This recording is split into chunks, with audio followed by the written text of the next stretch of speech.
సన్మానించాల్సిందిగా మాజీ శాసనసభ్యురాలు పద్మాదేవేందర్ రెడ్డి గారిని మాట్లాడాల్సిందిగా కోరుచు. జై తెలంగాణ. ఒకసారి గట్టిగా అందరూ జై తెలంగాణ. కేసీఆర్ గారి నాయకత్వం. జై తెలంగాణ. అందరికీ నమస్కారం. మరి ఈరోజు పాపన్నపేట మండల పార్లమెంటరీ ఎన్నిక సన్నాహక సమావేశానికి విచ్చేసిన పెద్దలందరికీ కూడా నమస్కారం. గౌరవ మాజీ మంత్రివర్యులు హరీష్ రావు గారికి, అదేవిధంగా ఈరోజు మన కేసీఆర్ గారి ఆశీస్సులు తీసుకొని మన అభ్యర్థిగా పార్లమెంట్ ఎన్నికల్లో నిలబడుతున్న మన వెంకట్రామరెడ్డి గారికి, అదేవిధంగా మాజీ శాసనసభ్యులు శశిధర్ రెడ్డి గారికి, కంటారెడ్డి తిరుపతి రెడ్డి గారికి, సోములన్న గారికి, బాపారావు గారికి, శ్రీనాథ్ గారికి, జగన్ గారికి, అదేవిధంగా వేదిక మీద ఉన్న శ్రీనివాస్ రెడ్డి గారు, అరికల గారికి, నగేష్ గారికి, వెంకటేశం శెట్టి గారికి, లింగన్న గారికి, ఎంపీటీసీల ఫోరం అధ్యక్షులు కుబేర గారికి, గౌరవ మాజీ సర్పంచ్లకు, పిఎస్సిఏ చైర్మన్లకు, మా ఎంపీటీసీలకు, అది వేదిక ముందున్న మా అన్నదమ్ములకు, అక్క చెల్లెలకు, మీడియా మిత్రులకు అందరూ కూడా పేరు పైన హృదయపూర్వక నమస్కారాలు. అందరూ కూడా మరి తెలంగాణ రాష్ట్రం కోసం పోరాటం చేసిన గౌరవ కేసీఆర్ గారు 10 సంవత్సరాలు అనేక అభివృద్ధి కార్యక్రమాలు చేపట్టడం జరిగింది. తదనంతరం మొన్న జరిగిన ఎన్నికలలో కొద్దిగా ఇబ్బంది వచ్చినప్పటికీ కూడా ప్రతిపక్ష పాత్ర పోషించి తప్పకుండా రైతుల పక్షాన, ప్రజల పక్షాన నిలబడి ప్రభుత్వం చేసే ప్రజా వ్యతిరేక విధానాలను తిప్పికొట్టడం కోసం మనందరం కూడా సమాయత్తం కావాల్సిన అవసరం ఉంది. దానికి తోడుగా మనకిప్పుడు ఎంపీ ఎన్నికలు కూడా వచ్చినాయి కాబట్టి మరి ఎమ్మెల్యే ఎన్నికలలో కాంగ్రెస్ పార్టీ అనేక హామీలు ఇచ్చి అమలుగానే హామీలు ఇచ్చి మోసం చేసింది కాబట్టి ఆ మోసాన్ని తిప్పికొట్టాలంటే మన అభ్యర్థి సౌమ్యులు మన వెంకట్రామరెడ్డి గారిని గెలిపించుకోవాల్సిన అవసరం ఉంది. దానికోసమే మరి ప్రిపరేటరీ మీటింగ్ మనం ఇక్కడ పెట్టుకోవడం జరిగింది. మరి ఈ కార్యక్రమాన్ని ఉద్దేశించి ఒక 4-5 వక్తలు మాట్లాడతారు, తర్వాత అభ్యర్థి మాట్లాడతారు, తర్వాత మన మాజీ మంత్రివర్యులు కూడా మాట్లాడతారు. కాబట్టి మరి ఇప్పుడు ఈ మండలానికి సంబంధించిన నాయకులు, పెద్దలు, అదేవిధంగా మాజీ సర్పంచ్ల ఫోరం అధ్యక్షులు మరి జగన్ గారు మాట్లాడాల్సిందిగా కోరుతా ఉన్నాం. హలో, ఈరోజు మెదక్ పార్లమెంట్ ఎన్నికల సన్నాహక సమావేశానికి విచ్చేసిన మన జిల్లా అధ్యక్షురాలు, సభ అధ్యక్షురాలు, మాజీ ఎమ్మెల్యే పద్మా దేవేందర్ రెడ్డి గారికి, అదేవిధంగా మన ముఖ్య అతిథి మాజీ మంత్రివర్యులు సిద్దిపేట ఎమ్మెల్యే గారు తన్నీర్ హరీష్ రావు గారికి, అదేవిధంగా మన పార్లమెంట్ అభ్యర్థి వెంకట్రామరెడ్డి గారికి, మరియు జిల్లా incharge conference incharge Kantareddy Tirupati Reddy గారికి, మన మాజీ ఎమ్మెల్యే శశిధర్ రెడ్డి గారికి, అదేవిధంగా మన జిల్లా రైతు సమన్వయ సమితి మాజీ అధ్యక్షులు సోములు గారికి, షర్మిల శ్రీనివాస్ రెడ్డి గారికి, దేవేంద్ర రెడ్డి గారికి, బాపారావు గారికి, మాజీ ఏడుపాయల చైర్మన్ విష్ణువర్ధన్ రెడ్డి గారికి, వివిధ సర్పంచులు, ఎంపీటీసీలు, వివిధ హోదాలున్న స్టేజీ పైన ఉన్న పేరు పేరున అందరికీ ధన్యవాదాలు తెలుపుతూ,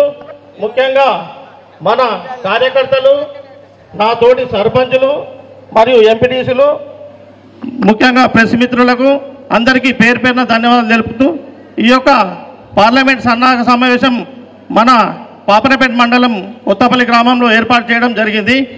ఈ యొక్క పార్లమెంట్ ఎన్నికల్లో మన గౌరవ కలెక్టర్ గారు వెంకట్రామరెడ్డి గారిని మన గౌరవ కేసీఆర్ గారు మనకు నిలబెట్టడం జరిగింది.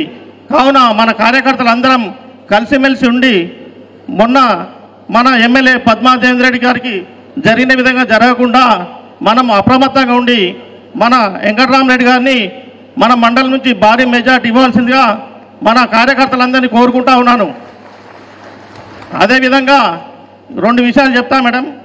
మన బీజేపీ నుండి రఘునందన్ రావు గారు వచ్చారు.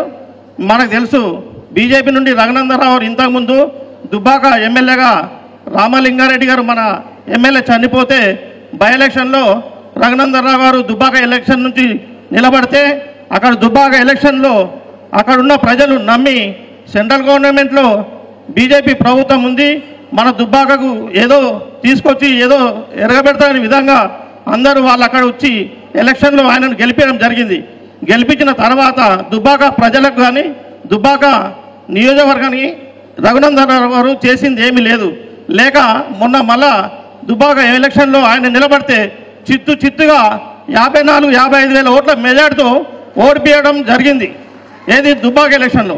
ఇప్పుడు మన మెదక్ పార్లమెంట్ ఎలక్షన్లో ఒక దుబ్బాకకు చేయని ఎమ్మెల్యే మెదక్ పార్లమెంటుగా అభ్యర్థిగా ఏం పని చేస్తాడో మనం అందరం గమనించాల్సిందిగా మన కార్యకర్తలందరినీ కోరుతా ఉన్నాను.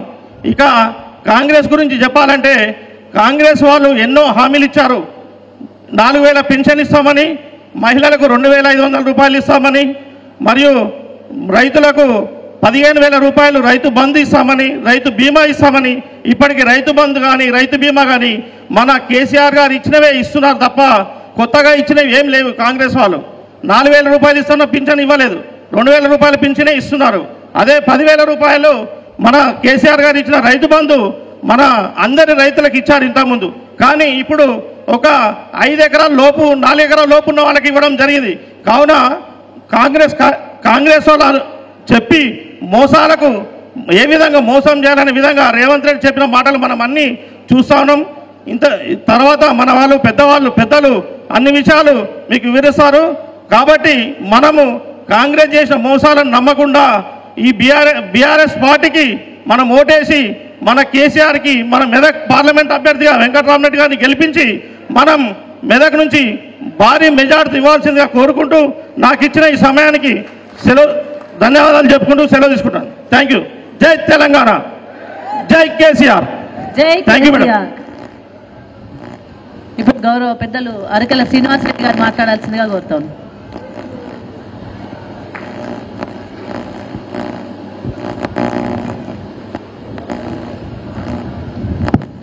అందరికీ నమస్కారం. జై తెలంగాణ. ఈరోజు పార్లమెంట్ ఎన్నికల్లో భాగంగా ఒక సన్నాహక సమావేశానికి విచ్చేసినటువంటి ముఖ్య అతిథిగా విచ్చేసినటువంటి గౌరవ మాజీ మంత్రివర్యులు హరీష్ అన్న గారికి, సభాధ్యక్షులు మన ప్రియతమ నాయకురాలు పద్మక్క గారికి, అభ్యర్థిగా వచ్చినటువంటి పెద్దలు వెంకటరామరెడ్డి గారికి, సభా వేదికకు, నాతోటి బీఆర్ఎస్ పార్టీ కార్యకర్తలందరికీ, పాత్రికేయ సోదరులకు పేరు నా హృదయపూర్వక నమస్సుమాంజలు తెలియజేసుకుంటూ, మరి వారు మనం ఆల్రెడీ 11 గంటలు అనుకున్నాం, కానీ ఆల్రెడీ 12:30 కూడా అవుతా ఉన్నది. పెద్దలు మాట్లాడవలసింది చాలా ఉన్నది. మనకు కార్యకర్తలుగా, నాయకులుగా ఈ మండలంలో మన యొక్క అస్తిత్వాన్ని మనము నిలుపుకోవాల్సినటువంటి అవసరం ఉన్నది. మన గ్రామాలలో మనం చేసినటువంటి పని వల్ల కానీ, ఎందుకంటే పాపన్నపేట మండలంలో ఎవరు ఎన్ని మాట్లాడినా మనం చేసిన పని మాత్రమే కనిపిస్తుంది తప్ప ఇంకోటి కనిపించదు. ఎవరో ఏమో అంటారు, మీది కింది ఉన్నదా మీది ఉన్నదా అంటారు. కానీ రాబోయే ఏదైతే స్థానిక సంస్థలు ఉంటాయో నాకు తెలిసి ఇక్కడ ఉన్న వాళ్ళే ఎక్కువగా ప్రజాప్రతినిధిగా గెలిచేటటువంటి అవకాశాలు ఉన్నటువంటి నాయకత్వ లక్షణాలు ఉన్నటువంటి వ్యక్తులు మాత్రమే ఇక్కడ ఉన్నారు. కాబట్టి మరి దయచేసి అందరూ కూడా నా విన్నపం ఏంటంటే, ఒక వ్యక్తిగా మండల పార్టీ తరఫున కానీ లేకపోతే కొన్ని పెద్దల తరఫున కానీ నా యొక్క ఒక కోరిక ఏమేదంటే, ఎవరు కూడా ఎందుకనంటే నా కులం వ్యక్తి అనో లేకపోతే ఇంకొక రకమైనటువంటి ఆలోచన చేసి మనం తప్పుడు పనులు కనుక చేస్తే మనం జరగబోయేటటువంటి నష్టాన్ని మనమే చూడాల్సి వస్తుంది. కాబట్టి దయచేసి పెద్దలు ఏదైతే చెప్తారో దానికి అనుగుణంగా మనందరం కష్టపడి మన అస్తిత్వాన్ని, మన పార్టీ యొక్క అస్తిత్వాన్ని కాపాడుకోవడం కోసం, మన గ్రామాలలో మనం మెజార్టీ తీసుకురావడం కోసం పూర్తి స్థాయిలో ప్రయత్నం చేద్దామని మీ అందరికీ గుర్తు. ఆ రకమైనటువంటి సహకారము, సహాయ సహకారాలు అందరూ కూడా ఈ మండల పార్టీ తరఫున ఉంటుందని చెప్పేసి మీకు అందరికీ సౌనయంగా మనవి చేసుకుంటూ సెలవు తీసుకుంటున్నాను. జై హింద్, జై తెలంగాణ. థ్యాంక్ యూ శ్రీనివాస్ రెడ్డి గారికి. ఇప్పుడు పెద్దలు సోములు గారు మాట్లాడాల్సిందిగా కోరు. మెదక్ పార్లమెంటు ఎన్నికల సన్నాహక సమావేశానికి అధ్యక్షత వహించిన మాజీ శాసనసభ్యురాలు పద్మా దేవేందర్ రెడ్డి గారికి, అలాగే ముఖ్య అతిథిగా విచ్చేసిన మాజీ మంత్రివర్యులు హరీష్ రావు అన్న గారికి, అలాగే మా బీఆర్ఎస్ ఎంపీ క్యాండిడేటు వెంకటరామరెడ్డి గారికి, అలాగే ఎక్స్ ఎమ్మెల్యే శశిధర్ రెడ్డి గారికి, అలాగే తిరుపతి రెడ్డి గారికి, అలాగే శ్రీనివాస్ రెడ్డి గారికి, మన అన్నగారికి, శశిధర్ రెడ్డి గారు, మన శ్రీనివాస్ రెడ్డి గారికి, వేదికపై ఉన్న మొత్తము పెద్దలకు, కుటుంబ సభ్యులకు, సర్పంచులకు, ఎంపీటీసీలకు, టీఆర్ఎస్ పార్టీ అధ్యక్షులకు నా ఉదయపూర్వక నమస్కారాలు తెలియజేసుకుంటున్నాం. నేను ఒక విషయం చెప్పదలుచుకున్నాం. గతంలో టీఆర్ఎస్ ప్రభుత్వము 10 సంవత్సరాలు పాలించింది. అంతకుముందు కూడా కొద్దిసేపు ఆగమ్మా, అంతకుముందు కూడా వేరే ప్రభుత్వాలు పాలించినాయి. అప్పుడు ప్రజలకు ఏ రకంగా మేలు జరిగేది, ఈ 10 సంవత్సరాలైన తర్వాత ప్రజలకు ఏం మేలు జరిగిందనేది ఒక్కసారి మీరు ఆలోచించాలి. కేసీఆర్ గారు వచ్చిన తర్వాత, అంతకుముందు కరెంటు ఉండకపోవు మన రాష్ట్రంలో. కేసీఆర్ గారు వచ్చిన తర్వాత 24 గంటలు కరెంట్ ఇచ్చిండు. నీళ్లు ఉండకపోవు. నేను ఒక విషయం చెప్పదలుచుకున్నా. నేను పాపన్నపేట మండలంలో ఉన్న రైతులందరికీ, మనము గతంలో మనకు పొలాలకు నీళ్లు కావాలంటే అప్పుడు జీవో లేకుండే.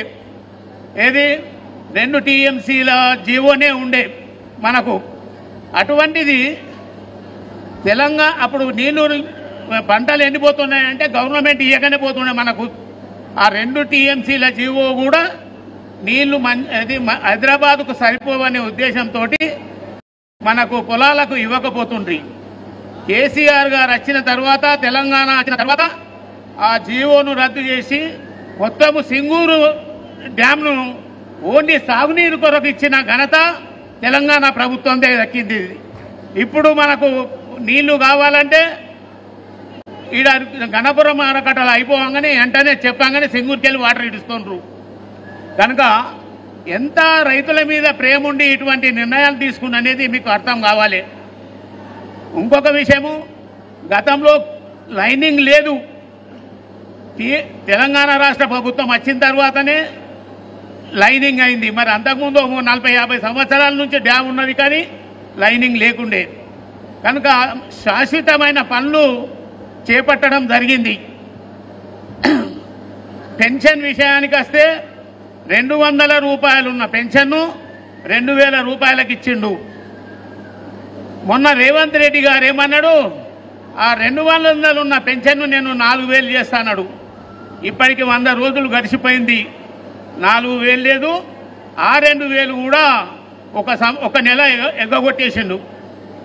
అంటే రైతు బంధుకు వచ్చే వరకు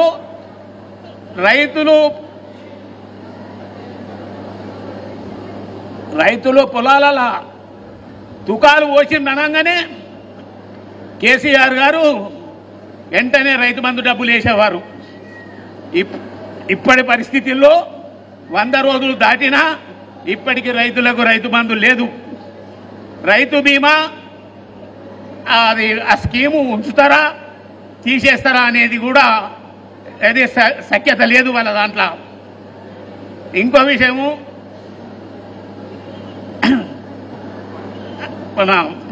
పండిన పంటకు 500 రూపాయలు బోనస్ ఇస్తామన్నారు. ఇప్పుడు ఆ బోనసు ఊసే ఎత్తలేరు. అంటే ఇవన్నీ రైతులకు ఎంత నష్టం చేస్తున్నారు. మోసపూరితమైన మాటలు చెప్పి ఓట్లు వేయించుకొని గద్దెనెక్కి ఈరోజు రైతులను కానీ చిన్న తరగతి ప్రజలను కానీ పట్టించుకుంటలేడు. కనుక మనం ఒకసారి బుద్ధి చెప్పాలని అంటే బీఆర్ఎస్ పార్టీ అభ్యర్థి వెంకట్రామరెడ్డి గారిని గెలిపిస్తే రేవంత్ రెడ్డి గారికి మంచి గుణపాఠం అవుతుందని చెప్పి మీ అందరికీ మనవి చేస్తూ ఈ అవకాశం ఇచ్చిన పెద్దలందరికీ నా ఉదయపూర్వక నమస్కారాలు తెలియజేస్తున్నా. జై తెలంగాణ. సోమలన్న గారికి ధన్యవాదాలు. ఇప్పుడు తాజా మాజా సర్పంచ్ శ్రీనాథ్ గారు మాట్లాడాల్సిందిగా కోరుతున్నాను.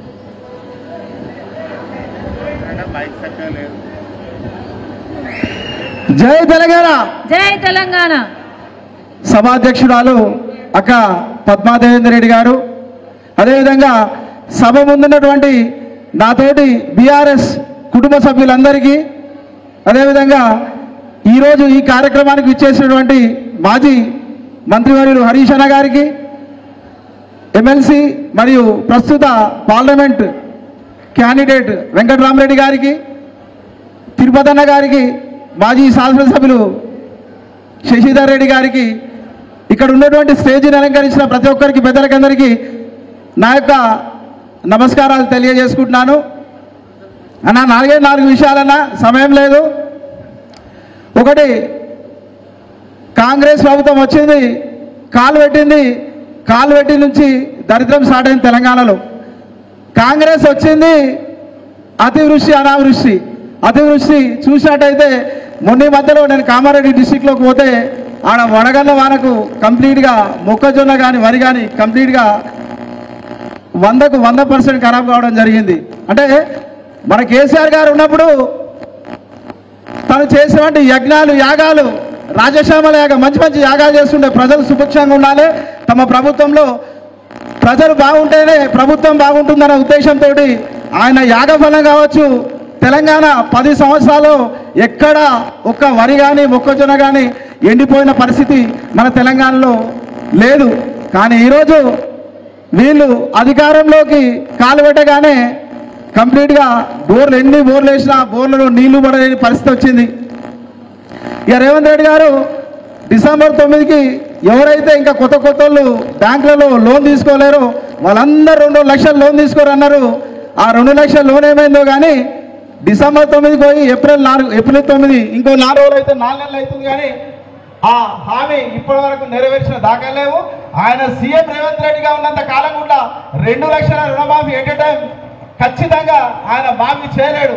ఎందుకంటే మన ప్రభుత్వంలో ఉన్నటువంటి తెలంగాణ ప్రభుత్వంలో ఉన్నటువంటి ఆర్థిక పరిస్థితులు అట్లా ఉన్నాయి. ఇక వాళ్ళు ఏం చేసిర్రయ్యా అంటే డొక్కు బస్సులల్లా 10 ట్రిప్పులు తిరిగే బస్సులల్లా 2-3 ట్రిప్పులు తిరుగుతున్నారు. వాళ్ళు దాంట్లో డీజిల్ పోస్తున్నారు, ఉద్దరు రాసుకుంటారు, ఆర్టీసీకి ఉద్దరు రాపిస్తున్నారు, నడిపిస్తున్నారు ఆర్టీసీని.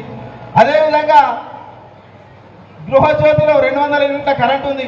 కరెంటు కూడా అట్లా చేసి కరెంటు కూడా ఉత్తర ఖాతా కిందకి TSSPDCలో రాపిస్తున్నారు. ఇంకో ఆమె ఏదైతే గ్యాస్ ఉందో ఆ గ్యాస్లో ఉజ్వల కింద ఏదైతే సెంట్రల్ గవర్నమెంట్ ఇస్తుందో కొన్ని సబ్సిడీ ఇస్తుంది, దానికి వాళ్ళు మేము ఇస్తామని చెప్పి కాంగ్రెస్ వాళ్ళు అంటారు. అంతకుముందు మనం సబ్సిడీ కింద అకౌంట్లో 100, 200, 400 పడుతుండే ఏది పాత గవర్నమెంట్ ఉన్నప్పుడు. తర్వాత జనాలందరూ మర్చిపోవడం జరిగింది. అది ఈరోజు మర్చిపోతున్నారు. ఈ 500 అనేది ఒకసారి 2 సార్లు వేస్తారు, తర్వాత అవి కూడా ప్రజలు అనేది మర్చిపోవడం జరుగుతుంది. ఈ విధంగా ఏదైతే నగదు బదిలీ డైరెక్ట్గా నగదు బదిలీ జరుగుతుందో అట్లాంటివి వేస్తలే. రుణమాఫీ ఉంది, ఎట్ ఏ టైం 2 లక్షల రుణమాఫీ చేయాలి. వద్దన్నా ఎవరన్నా నాకు అర్థం కాదు. 2 లక్షల రుణమాఫీ చేయమని చెప్పారు, చేస్తామని చెప్పారు, చేయండి, ఫస్ట్ అదే చేయండి. అదేవిధంగా కేసీఆర్ గారు 2014లో 1000 రూపాయల పెన్షన్ చేస్తున్నాడు. గతంలో 200 ఉండే 1000 రూపాయల పెన్షన్ చేసిండు. అదేవిధంగా 2019 అధికారానికి రాగానే 2000 చేస్తున్నాడు, 2000 చేసిండు. ఈ ప్రభుత్వం వచ్చినాక 4000 చేస్తానని ఇప్పటివరకు 4000 మాటనే లేదు. ఎందుకంటే డైరెక్ట్గా అకౌంట్లలో పడతాయి కాబట్టి, అంత స్తోమత లేదు కాబట్టి వేసరే. మనకు ఆలోచన చేయాలి. ఇక మన మహిళలకు అక్కడకు బస్సులలో ఎక్కిస్తుండు. ఆ బస్సులు 4 ట్రిప్పులు 10 ట్రిప్పులు తిరిగే బస్సులను 2 ట్రిప్పులలో ఎక్కించి మా మహిళలందరినీ ఈరోజు బస్సుల కాడ నిలబడే పరిస్థితి, బస్సులలో నిలబెట్టే పరిస్థితి వచ్చింది. వాళ్ళకు ఇంకోటి 2500 స్కీమ్ ఉంది. ఇప్పటి వరకు కూడా 2500 స్కీమ్ని ఎందుకు చేస్తారు అంటే అది నగదు బదిలీ డైరెక్ట్గా మీ అకౌంట్లో పడతాయి కాబట్టి అట్లాంటి స్కీమ్స్ వాళ్ళు చేయట్లేదు. బాగా ఆలోచన చేస్తున్నారు. మనం కూడా ఒకసారి ఆలోచన చేయాలి. మన గ్రామాల్లో ఖచ్చితంగా మన వాళ్ళకి చెప్పాలి ఏవి వాళ్ళు చేస్తున్నారు, ఏవి వాళ్ళు చేస్తలేరు. 2000 పెన్షన్ 4 వేస్తామని చేయలేరు, రుణమాఫీ 2 లక్షలు చేయలేరు. ఇట్లాంటి స్కీమ్స్లను మన కుటుంబ సభ్యులందరూ మన గ్రామాల్లో ఖచ్చితంగా వాళ్ళకి చెప్పాల్సిన అవసరం ఎంతైనా ఉంది. ఈ విధంగా చెప్పుకుంటూ పోతే కాంగ్రెస్ పార్టీ వచ్చినాక ఇక మన నాయకులు ఉన్నారు, పెద్ద నాయకులు ఉన్నారు. 85 సంవత్సరాలు దాటిపోయినాయి. కాటికి కాలు చెప్పే టైం వాళ్ళకు ఎందుకు పార్టీలకు పోతున్నారో అర్థమైతలేదు. వాళ్ళకు కనీసం పార్టీ మంచి పదవులు ఇచ్చినప్పుడన్నా వాళ్ళకు కనీసం వాళ్ళకి చిత్తశుద్ధి ఉండాలి. పార్టీ కష్టకాలంలో ఉన్నప్పుడు నిజమైన కార్యకర్తలు మనమే ఈరోజు పార్టీ కోసం కష్టపడి పార్టీ కోసం ఈరోజు మనం ఇంతమంది జనం మనం ఎంపీ క్యాండిడేట్ గెలిపించుకోవడానికి కోసం మనం ఈరోజు మెజార్టీ దిశగా మనం పోవడానికి కారణం మన ముఖ్యంగా ఉన్నటువంటి మన ముఖ్య కార్యకర్తలే. మళ్ళొకసారి మా ముఖ్య కార్యకర్తలందరికీ నా శిరస్సు వచ్చి పాదాభివందనం తెలియజేసుకుంటూ, సమయం లేదు కాబట్టి ఈ సమయం ఇచ్చినటువంటి పెద్దలకి మళ్ళొకసారి కృతజ్ఞతలు తెలియజేసుకుంటూ ముగిస్తున్నాను. జై హింద్, జై తెలంగాణ. జై తెలంగాణ. ఇప్పుడు ఈ పాపన్నపేట మండల సమన్వయకర్త శ్రీనివాస్ యాదవ్ గారు మాట్లాడుతున్నారు.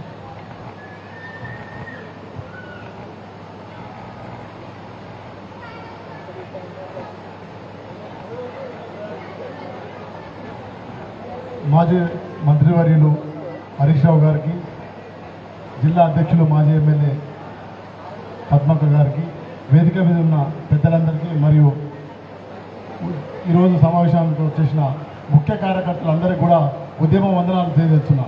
జై తెలంగాణ, జై తెలంగాణ. ఈరోజు దాదాపు 40 గ్రామాల నుంచి ఇత్తన పొట్టులాగా వచ్చి ఇక్కడ కూర్చుందాం. మనం గతంలో ఎట్లా అభివృద్ధి అయినామో మన అందరికీ తెలుసు. ఈరోజు మనం రేపు జరగబోయే పార్లమెంట్ ఎలక్షన్లలో ఇప్పుడు గతంలో ఏం చెప్పినా వాళ్ళు చెప్పిన హామీలు కూడా ఒక్కటి కూడా ఈరోజు అమలు పరచలేదు, మనకు స్పష్టంగా అర్థమవుతుంది. కాబట్టి ఈరోజు మన అభ్యర్థి ఎవరైతే ఉన్నారో వెంకటరామరెడ్డి గారిని మనము కష్టపడి ఒక్కొక్క ఓటును మలుపుకొచ్చి ఈరోజు గెలిపించాల్సిన అవసరం మన అందరిపైన ఉందని మీ అందరికీ మనవి చేస్తూ, కాబట్టి ఈరోజు ఏదైతే ముఖ్య కార్యకర్తలు ఉన్నారో పెద్దలు మాజీ మంత్రి వర్యులు హరీష్ రావు గారు ఏ విధంగా మనకు మెసేజ్ ఇస్తారో ఆ మెసేజ్ను గ్రామాలకు తీసుకెళ్లి మనము మలుపుకొని మన ఓట్లను మనం వేయించుకొని ఎంపీ అభ్యర్థిని గెలిపించవలసిన బాధ్యత మనందరిపైన ఉన్నదని తెలియజేస్తూ, మనం కూడా ఈ 40 రోజులు కూడా గట్టిగా కమిట్మెంట్తో, నిజాయితీతో, నిబద్ధతతో పనిచేస్తామని, గతంలో పనిచేశామని, అదే కమిట్మెంట్తో, అదే స్ఫూర్తితో ముందుకు వెళ్ళాలని మీ అందరికీ కోరుతూ ఈ అవకాశం ఇచ్చిన మేడం గారికి మరోసారి ఉద్యమ వందనాలు తెలియజేస్తున్నాం. థ్యాంక్ యూ శ్రీనివాస్ యాదవ్ గారికి. ఇప్పుడు పెద్దలు కంటారెడ్డి తిరుపతి రెడ్డి గారు మాట్లాడారు.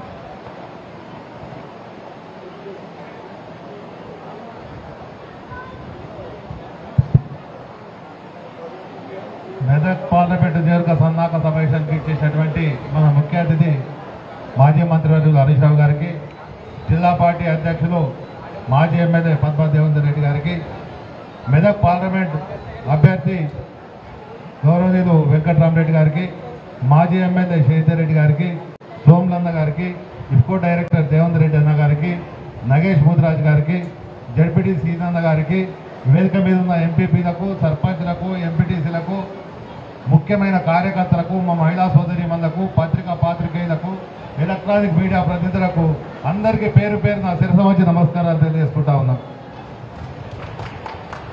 బీఆర్ఎస్ పార్టీ పార్లమెంటరీ అభ్యర్థిగా వెంకటరామరెడ్డి గారు మనందరికీ సుపరిచితులే. మన మెదక్కు కూడా 3 నెలలు సుమారుగా ఇన్ఛార్జ్ కలెక్టర్గా పనిచేసారు. ఉమ్మడి పార్లమెంటులోనే 11 సంవత్సరాలు పనిచేసిన వ్యక్తి, అన్ని గ్రామాలలో ఉన్న పరిచయం ఉన్న వ్యక్తి. ఇవాళ బీఆర్ఎస్ పార్టీ యొక్క మంచి నాయకుడిని, మంచి వ్యక్తిని మనకు అభ్యర్థిగా పంపడం జరిగింది. కాబట్టి ఇవాళ మా పాపన్నపేటలో ఉన్న ముఖ్య నాయకులకు, కార్యకర్తలకు ఒకటి తెలియజేసుకుంటా ఉన్నాం. మొన్నట జరిగిపోయింది. ఇప్పుడు మాకు ఇక్కడ ఎమ్మెల్యే లేదు కాబట్టి ఎంపీ అభ్యర్థిని మనం గెలిపించుకోవాల్సిన అవసరం ఎంతైనా ఉంది. మొన్న కూడా చిన్న తప్పిదాలు చేసి మనం ఓవర్ కాన్ఫిడెన్స్ తోటి పోయి తప్పకుండా గెలుస్తున్నాం, బ్రహ్మాండమైన మేయర్తో గెలుస్తున్నాం అని చెప్పి అహూడపడ్డాం. అటువంటి తప్పులు మళ్ళీ జరగకుండా ప్రతి కార్యకర్త, ఏ గ్రామంలో ఉన్న కార్యకర్త ఆ గ్రామంలోనే పనిచేసుకుంటూ ఈసారి బ్రహ్మాండమైన మెజార్టీని వెంకటరామరెడ్డి గారికి ఇవ్వాలని చెప్పి కోరుకుంటా ఉన్నాం. ఇవాళ కాంగ్రెస్ పార్టీ అమలు శక్యంగానే హామీలు ఇచ్చింది. ఆ హామీలు ఒక్కటి కూడా చేయలేదు. డిసెంబర్ 9 నాడు రుణమాఫీ చేస్తామన్నారు, ఇంతవరకు రుణమాఫీ కాలేదు. రైతు బంధు వల్లేదు. మా మహిళా సోదరి బంధుకు మహాలక్ష్మి రాలేదు. ఇవాళ గ్యాస్ అని చెప్పి ఫుల్ పేమెంట్ కట్టించుకొని మళ్ళీ క్రెడిట్ ఇస్తామంటున్నారు అకౌంట్లకు. కాబట్టి ఇవాళ ఏదైనా ఒక హామీ చేసిన పాపాన పోలేదు. ఇవాళ చూసినట్టయితే పంటలు ఎండిపోతా ఉన్నాయి, మళ్ళీ కరెంటు కష్టాలు మొదలైపోయినాయి. ఇవన్నీ మన హరీష్ రావు గారు క్లుప్తంగా చెప్తారు. వాటిని అన్ని మనం తీసుకెళ్లి ఆ విషయాలన్నీ గ్రామాలలో తీసుకెళ్లి ఇవాళ తప్పకుండా మనం ఇంటింటికి తిరిగి మంచి మెజారిటీతోటి మన అభ్యర్థి అయినట్టు వెంకటరామరెడ్డి గారిని గెలిపేయాలని చెప్పి కోరుకుంటా ఉన్నాం. ఇలా మా పాపన్నపేట కార్యకర్తలు ఉత్సాహం చేస్తుంటే మన ఏదో పోయింది 3,000 మైనస్ అయింది, కానీ ఇవాళ 3,000కు తోడు మళ్ళీ 6,000 మెజారిటీ వచ్చే దిశగా మీరు పనిచేయాలని చెప్పి ఇవాళ పాపన్నపేట మండలంలో బీఆర్ఎస్ పార్టీ అంటే ఒక ఉప్పెదలాగుండే మొన్నటి దాంతో మేము కృంగిపోవాల్సిన అవసరం లేదు. మీతో పాటు పనిచేయడానికి మేమందరం సిద్ధంగా ఉన్నాం. 3000 బదులు ఈసారి 6000 మెజార్టీ ఇచ్చి వెంకటరామరెడ్డి గారిని మనము మెజార్టీతో గెలిపేయాలని చెప్పి కోరుకుంటా ఉన్నాం. ఇవాళ పాపానపేట మండలంలో చూసినట్టయితే కార్యకర్తల మీద కూడా చిన్న కేసులు పెట్టి భయభ్రాంతులకు గురి చేస్తా ఉన్నారు. కేసులకు భయపడేవాడు లేడు. మీకు అండగా మేము అందరం ఉంటాం. మీరు ఏ రాత్రి పిలిచినా వచ్చి మీ కష్టసుఖాలలో పాలు పంచుకోవడానికి నేను సైతం సిద్ధంగా ఉంటా. కాబట్టి ఎవరు వెనకడేయద్దు. మనము ఇవాళ కాంగ్రెస్ వాడు ఏదైతే గల్లే రోజుకొని ఇక్కడ 3000 మెజార్టీ వచ్చిందంటుండో మనం 6000 మెజార్టీ చూపించి వాళ్ళకి చురుకు పెట్టి చెంప చెల్లమనిపించే విధంగా మనం మెజార్టీ ఇవ్వాలని చెప్పి కోరుకుంటూ ప్రతి కార్యకర్త ఈ 40 రోజులు ఇదే ఉత్సాహంతో పనిచేద్దాం. మీద ఒకటిగా మేము కూడా ఉంటాం. ఇవాళ డబ్బలలో ఓట్లు పడి వెంకటరామరెడ్డి సార్ను మన పాపాలపేట మండలం నుండి మన అమ్మవారి దగ్గర నుండి జయయాత్ర చేయాలని చెప్పి కోరుకుంటూ నాకు ఈ అవకాశం ఇచ్చే పెద్దలందరికీ పేరు పేరుతో ధన్యవాదాలు.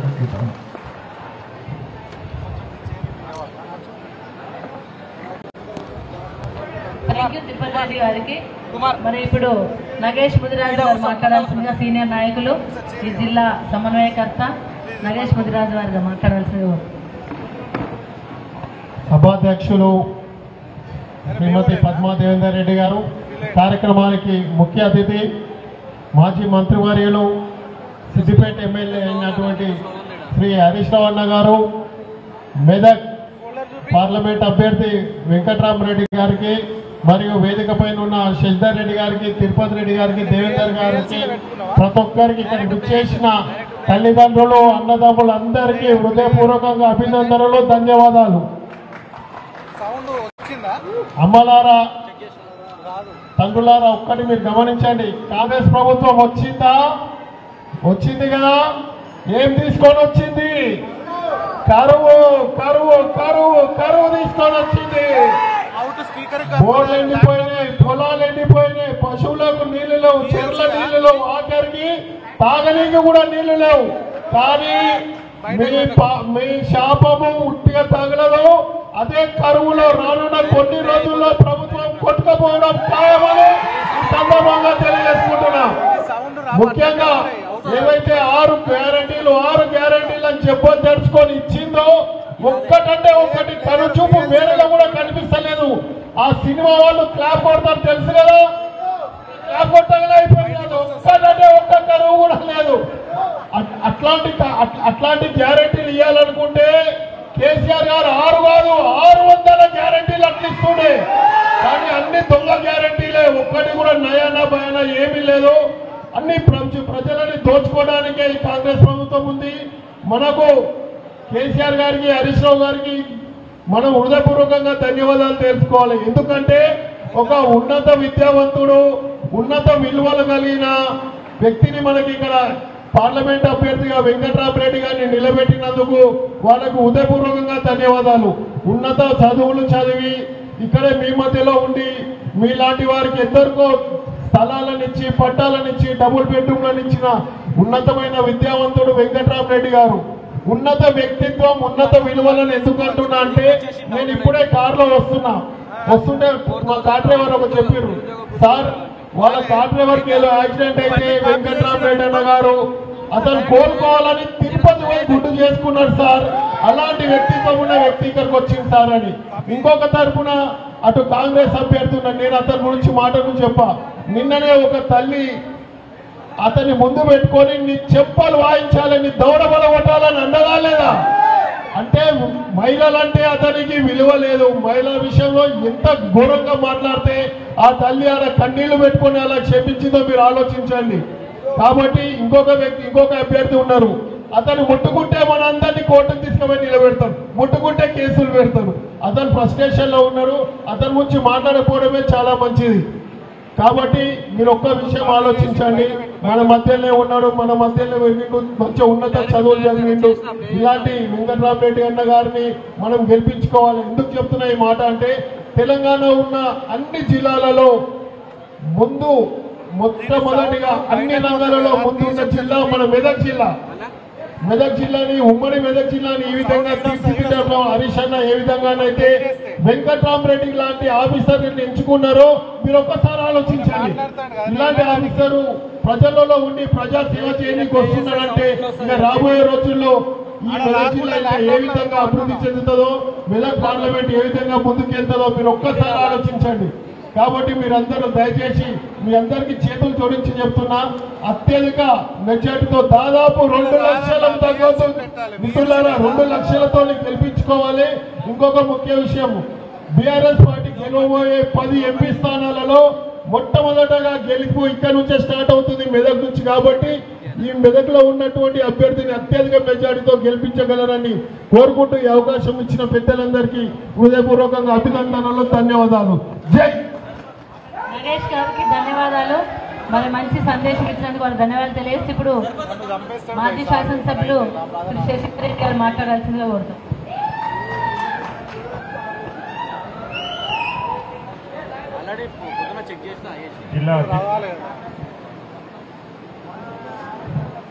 జిల్లా అధ్యక్షురాలు మా పద్మాదేవి రెడ్డి గారు, మనసున్న మహారాజు, మెదక్ జిల్లాకు ఒక మంచి అవకాశం ఇచ్చినటువంటి హరీష్ అన్న గారు, దాంతోపాటు ఈనాటి పెళ్లి కుమారుడు వెంకటరామరెడ్డి గారు, అదేవిధంగా వేదిక మీద నా ఎడమ వైపుకున్నటువంటి తిరుపతి రెడ్డి గారు, మా జిల్లా ఇన్ఛార్జ్ ఉన్నటువంటి నగేష్ వజీరాజు గారు, మా జడ్పీటీసీలు, మరీ ముఖ్యంగా పాపనపేట మండలం దాదాపుగా ఉన్నటువంటి 27-28 సర్పంచ్లలో మెజార్టీ సర్పంచ్, ఎంపీపీ, జడ్పీటీసీలు, ఎంపీటీసీలు అన్ని కూడా టీఆర్ఎస్ పార్టీ మంచి కోటగా ఉన్నటువంటి ఈ పాపనపేట మండలంలో మొన్న కొంత ఏమైందో మరి కళ్ళల్లో కొంచెం నలుసుపడ్డదో, కొంచెం నిద్రపోయినామో ఏదో కొంచెం ఒక 3000 మేటి వెనుకంజి ఉన్నాం.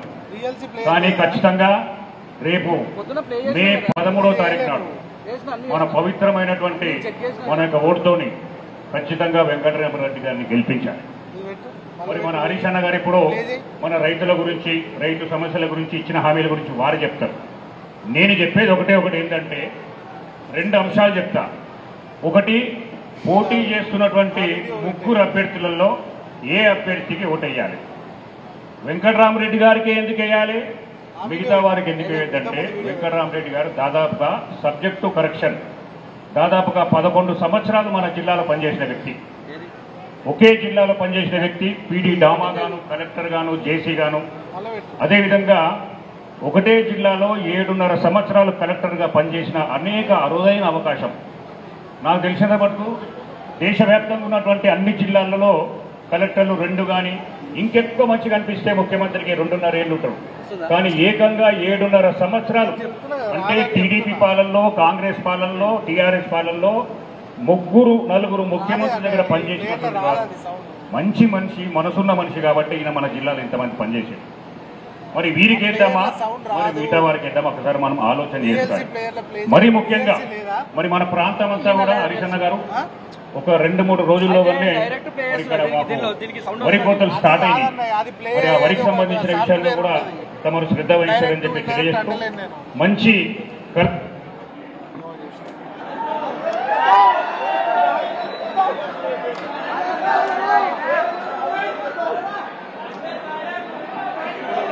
ఆ వీడియో ప్లే అయ్యే సాఫ్ట్వేర్ ఉంటుంది కదా, అది VLC ప్లేయర్ అని ఒకటి ఉంటుంది. అది ఏది, అది ఇంట్లోనే ఉంటుంది.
ఒకసారి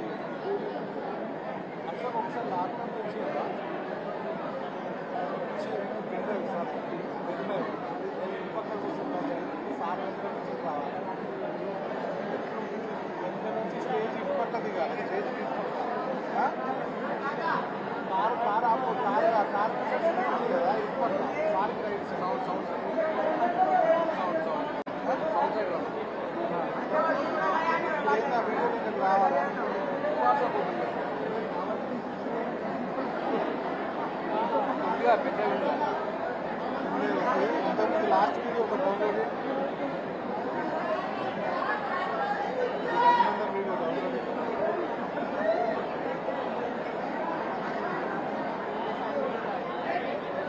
ఇది కావాలి, ఈ ప్లేయర్ కావాలి, ఇలా ప్లే కావాలి, అది ఇలా లేదా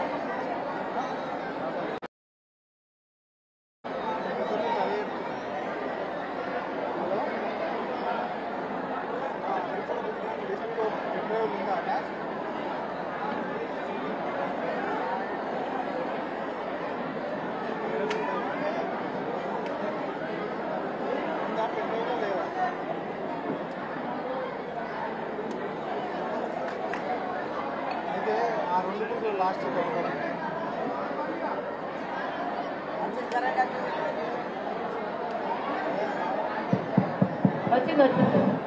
వచ్చింది కాంగ్రెస్ ఆయా కరెంట్ గయా పోయి నేను మాట్లాడేటప్పుడే కరెంట్ పోవాలన్నా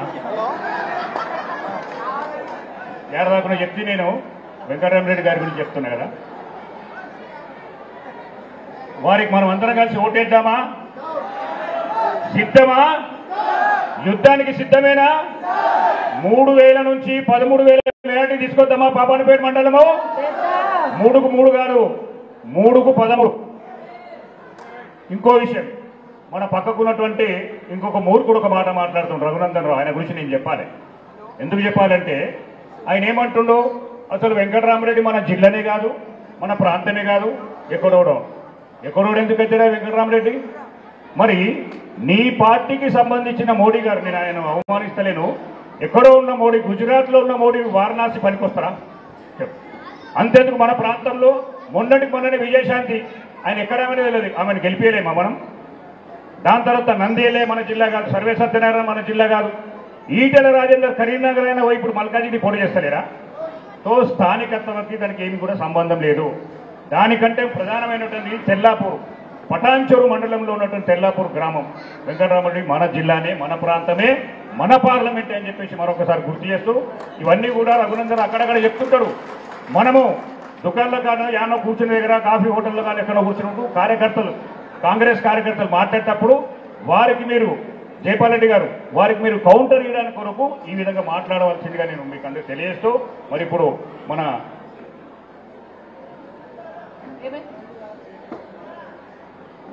ఇంకో విషయం, భారతీయ జనతా పార్టీ మన తెలంగాణ ప్రాంతానికి ఏం చేసిందనే విషయం కూడా మనం చెప్పాలి. ఖచ్చితంగా 100కి 100% మనకు బీజేపీకే పోటీ. బీజేపీ తెలంగాణకి ఏం చేయలేదు. ఉన్న 7 మండలాలను, ఖమ్మంలో ఉన్నటువంటి 7 మండలాలను భద్రాది రామాయణం సంబంధించినటువంటి రాముణ్ణి మనకిచ్చి, ఉన్న 7 మండలాలను ఏకంగా ఒకే ఒక ఆర్డినెన్స్తో మన తెలంగాణ సంబంధించినటువంటి 7 మండలాలను ఆంధ్ర కలిపినటువంటి విషయం. అందుకొరకు వేయాలన్నా, దేశవ్యాప్తంగా 159 మెడికల్ కాలేజీ ఇస్తే ఒక్క కాలేజీ కూడా మనకి ఇవ్వలేదు. దేశవ్యాప్తంగా 120 నర్సింగ్ ఇస్తే ఒక్క నర్సింగ్ కాలేజీ కూడా ఇవ్వలేదు. నవోదయ పాఠశాలలు దేశమంతటి ఇచ్చారు, తెలంగాణకు ఒక్కడు కూడా వేయలేదు. అందుకొరకు మనం వారికి కోటేయాలని చెప్పి ఒక్కసారి మనం అంతా ఆలోచన చేసుకోవాలి. చదువుకున్నవాడు, విద్యావంతుడు, పరిపాలన దక్షుడు, అన్నింట్లా నేనున్నా అన్నటువంటి వ్యక్తి వెంకటరామరెడ్డి గారికి ఓటేసి గెలిపిద్దాం. అదేవిధంగా కేసీఆర్ గారికి మనం ఇక్కడ నుంచి వారికి ఒక బహుమతి పంపిద్దామని చెప్పి తెలియజేస్తున్నాం. జై తెలంగాణ.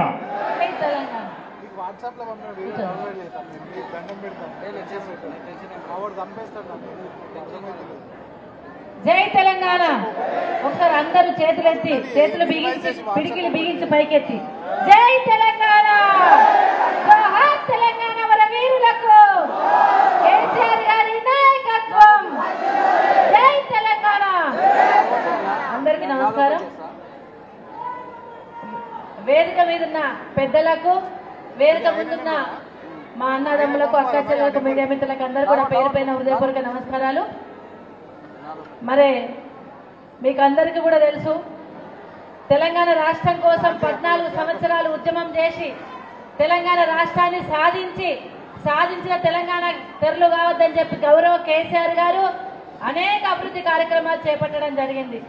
మంచినీళ్ళు లేకపోతే మంచినీళ్ళు ఇచ్చినాం, మా అక్క చెల్లెలకు సాగునీరు తెచ్చినాం, పెన్షన్లు ఇచ్చినాం, 200 రూపాయల పెన్షన్ 1000 చేసి 2000 చేసి అన్ని రకాల కార్యక్రమాలు చేపట్టడం జరిగింది. కళ్యాణ లక్ష్మి పథకం తీసుకొచ్చినాం, మా అక్క చెల్లెలకు పెన్షన్లు ఇచ్చినాం. ఇన్ని రకాల చేసుకుంటా ఒక్కొక్కటి చేసుకుంటా ముందుకెళ్ళినాం. ఒక్కొక్క మెట్టు ఎక్కుకుంటా ఆర్థిక పరంగా ఎటువంటి ఇబ్బంది రాకుండా రాష్ట్రం బాగుండాలి, రైతు బాగుండాలి, రైతు అప్పుల పాలు కావద్దు, రైతు కష్టం కలగద్దు, రైతు బాగుంటే రాష్ట్రం బాగుంటది, రైతు కళ్ళల్లో సంతోషం చూడాలి, రైతు పండించిన పంటను కొనాలి. ఈ దేశానికి వెన్నుముక నమ్మింది మన గౌరవ కేసీఆర్ గారు. పెట్టుబడి ఇచ్చినాం, రైతు బీమా ఇచ్చినాం, నీళ్ళు ఇచ్చినాం, అదేవిధంగా కరెంట్ ఇచ్చినాం, 24 గంటల కరెంటు. గతంలో కరెంటు కష్టాలుండే, మోటార్లు కాలిపోయాయి, ట్రాన్స్ఫార్మర్లు వేలిపోయాయి. కానీ మళ్ళా 10 ఏళ్ళు మనకు ఆ కష్టం లేకుండే. మొదలైందా కరెంటు కష్టాలు? మొదలైనయా? మోటార్లు కాలిపోతున్నాయి, ట్రాన్స్ఫార్మర్లు వేలిపోతున్నాయి. మళ్ళా గదే పరిస్థితి రాబోతా ఉంది. జాగ్రత్త, తస్మాత్ జాగ్రత్త. ఏం హామీలు ఇచ్చిందో? నేను ఓడిపోయినా, ఓ 10 సంవత్సరాలు అన్ని రకాల కార్యక్రమాలు చేసిన గౌరవ కేసీఆర్ గారు తెలంగాణ రాష్ట్రాన్ని ఇంత అభివృద్ధిలో నడిపించిన ఓడిపోయినాం. పర్వాలేదు, ప్రజల తీర్పును శిరస వహిస్తాం. కానీ ప్రజలు నమ్మిండ్రు కాంగ్రెస్ పార్టీని. ఏమని? 2000 రూపాయల పెన్షన్ 4000 చేస్తామంటే నమ్మిండ్రు, 2 లక్షల రుణమాఫీ అంటే నమ్మిండ్రు, కరెంట్ ఇస్తామంటే నమ్మిండ్రు, గ్యాస్ ఇస్తామంటే నమ్మిండ్రు, తులం బంగారం కళ్యాణ లక్ష్మికి తులం బంగారం ఇస్తా అంటే నమ్మిండ్రు, 6 గ్యారెంటీలు అంటే నమ్మిండ్రు, మా అక్క చెల్లెలకు 2500 రూపాయలు ఇస్తున్నంటే నమ్మిండ్రు. నమ్మినమా? ఏమైంది? 4 నెలలే పెన్షన్ 2000 4000 అయిందా? మరి రుణమాఫీ అయిందా? కరెంటు చక్కగా వస్తుందా? నీళ్లు ఖతమైనాయి కదా, పంటలు ఎండిపోయినాయి కదా, కరువు వచ్చిందా? కాంగ్రెస్ వస్తుంది, కరువును సృష్టిస్తుంది, కరువు వస్తుంది, రైతు కష్టం వస్తుంది. ఇది తెలంగాణ బాధలు. నువ్వు కత్తి లెక్క దాకా ఒక మాట మాట్లాడినావు, ఏరు దాటదాకా ఓడమల్లప్ప ఏరు దాటంగానే తెప్ప తెరలేసినావు, పోర్లేసినావు.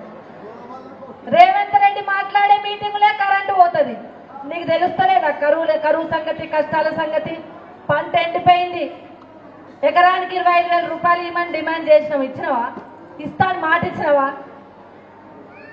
అదేవిధంగా రైతు బంధిస్తాను, మేము 5,000 10,000 ఇస్తే నేను ఇంకా 2 ఆకులు ఎక్కువ చదువుకున్నాడు 15,000 ఇస్తాను, ఇచ్చినవా? 3 ఎకరాలకు కూడా ఇయ్యలే, 4 ఎకరాలకు 3 ఎకరాలకు కూడా ఇయ్యలే. నువ్వు ఇంకా పంట ఓదిక్కు ఖరాబ్ అవుతుంది, వడగళ్ళ వర్షాలు పడుతున్నాయి, ఎండిపోతుంది, భూగర్భ జలాలు పోయినాయి, మంచినీళ్ళ గోసొచ్చింది, బోర్ల మీద ఆధారపడి బతికొస్తుంది. మరి ఇది మంచిగుందా? కేసీఆర్ గారు 10 సంవత్సరాలు ఎంత కష్టం వచ్చినా, కరోనా వచ్చినా, ఆర్థిక ఇబ్బందులు వచ్చినా, ఎన్ని బాధలు వచ్చినా కానీ ఏ మాట అయితే ఇచ్చిండ్రో ఆ మాట మీద నిలబడి అన్ని రకాల కార్యక్రమాలు జరిపినాం, అన్ని రకాల పథకాలు చేసినాం, అన్ని రకాల ప్రజలకు అందుబాటులో ఉండి అనేక సేవలు చేసి జబాస్ కేసీఆర్ అనిపించుకున్నాడు. మరి ఇన్ని రకాల మంచి చేసిన గౌరవ కేసీఆర్ గారు మరి ఇప్పుడు మళ్ళా కూడా ప్రతిపక్ష పాత్ర పోషించి రేపు రాబోయే కాలంలో ప్రజల పక్షాన నిలబడతాం, మా అక్క చెల్లెల పక్షాన నిలబడతాం, మా అన్నదమ్ముల పక్షాన నిలబడతాం. డెఫినెట్ గా కాంగ్రెస్ పార్టీని అడుగున నిలదీస్తాం, హామీలు నెరవేరేంత వరకు నిలదీస్తాం. దొందే కాంగ్రెస్ పార్టీ అని చెప్పేసి కాంగ్రెస్ పార్టీని అంటే అయిపోయింది, కాంగ్రెస్ పార్టీ కథమైంది, అవుతుంది కూడా. ఈ పోయేటోళ్ళకి ఇక్కడ పని లేదు కానీ కొంతమంది అటు ఇటుగా పోతున్నారు కానీ ఏం పర్వాలేదు. ఎందుకంటే కేసీఆర్ గారికి ఎప్పుడైతే ఆయన నిలబడి ప్రతిపక్ష పాత్ర పోషిస్తూ ముందుకు వస్తున్నారో ఆ సందర్భంలో వీర సైనికులాగా మనం ఆయన వెంట నడవడమే చాలా గొప్ప విషయం. బరాబర్ కేసీఆర్ గారి వెంట నడుస్తాం, ప్రజల పక్షాన నిలుస్తాం, 2 పార్టీలను కూడా రైతు కోపం వస్తే కన్నెర్ర చేస్తాడు.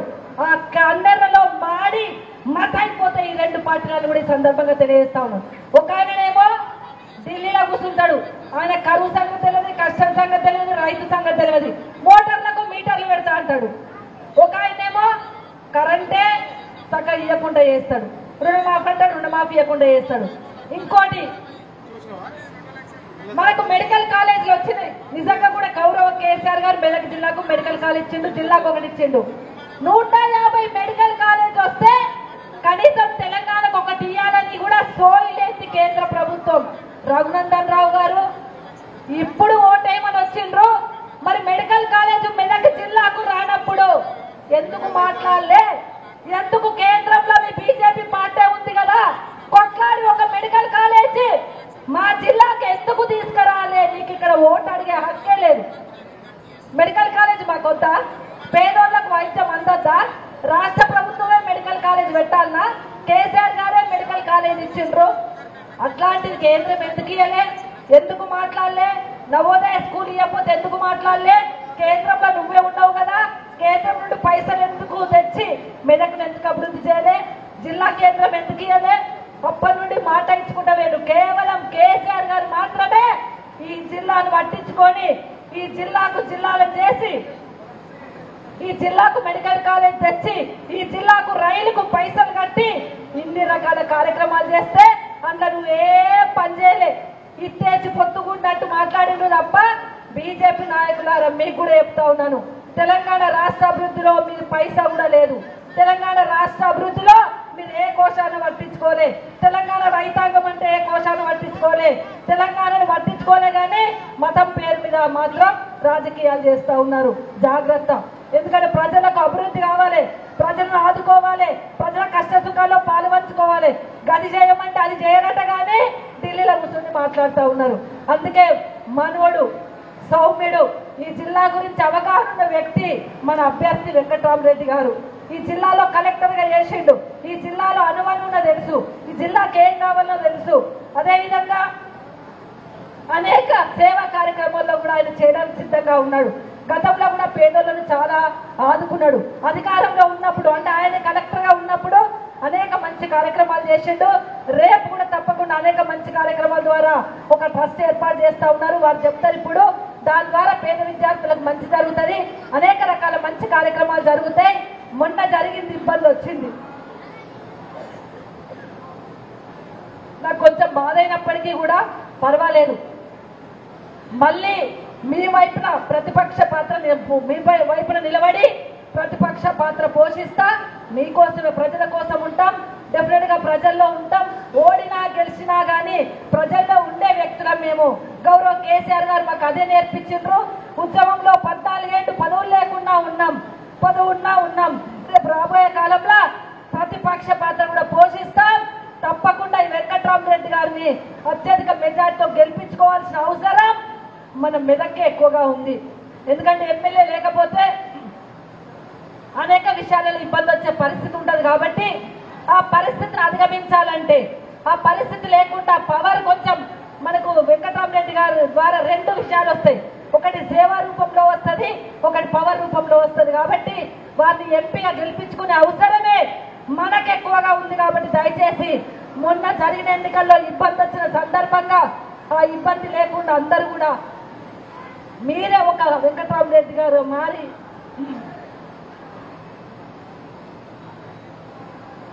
ప్రతి ఒక్కరు కూడా ఒక వెంకట్రామరెడ్డి గారు మారి మరి ప్రతి ఇంటికి వెళ్ళండి, ప్రతి గడపకు వెళ్ళండి. కాంగ్రెస్ పార్టీ చేస్తున్న మోసాన్ని, బీజేపీ పార్టీ చేస్తున్న మోసాలను తప్పకుండా ప్రజలకు తెలియాల్సిందిగా కోరుకుంటూ మరి జై తెలంగాణ, ఒకసారి గట్టిగా జై తెలంగాణ. ఇప్పుడు పెద్దలు వెంకట్రామరెడ్డి గారు మాట్లాడాల్సిందిగా కోరుతున్నాం.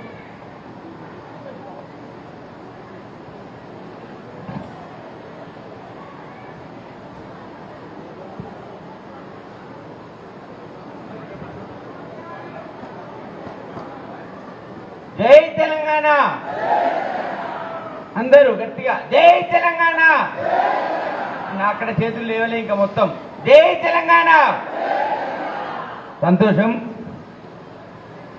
ఈరోజు పాపన్నపేట మండల స్థాయి పార్లమెంట్ ఎలక్షన్ల సన్నాహక సమావేశం ముఖ్య కార్యకర్తల సమావేశానికి అధ్యక్షత వహిస్తున్న పెద్దలు గౌరవనీయులు మన మాజీ శాసనసభ్యురాలు శ్రీ పద్మా దేవేందర్ రెడ్డి గారికి, అదేవిధంగా మన పెద్దలు ఈరోజు ముఖ్య అతిథిగా ఈ కార్యక్రమానికి వచ్చిన మన మాజీ మంత్రివర్యులు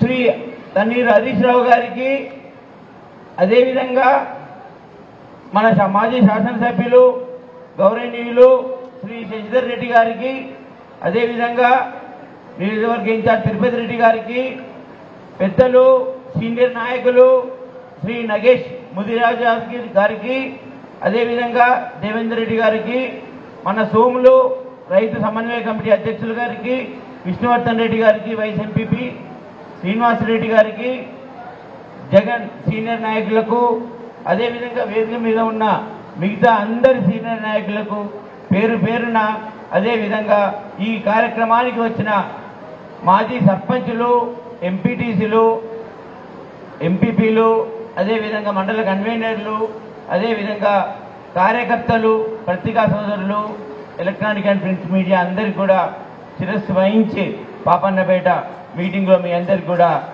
నమస్కరిస్తున్నా. నేను భక్తులందరూ కూడా మాట్లాడారు, పద్మ మేడం కానివ్వండి, అదేవిధంగా మన శశిధర్ రెడ్డి అన్న గారు కానివ్వండి, నగేష్ అన్న కానివ్వండి, అందరూ కూడా వారి విషయాలు చెప్పారు. నేను ఈ జిల్లాలో కలెక్టర్గా పనిచేసి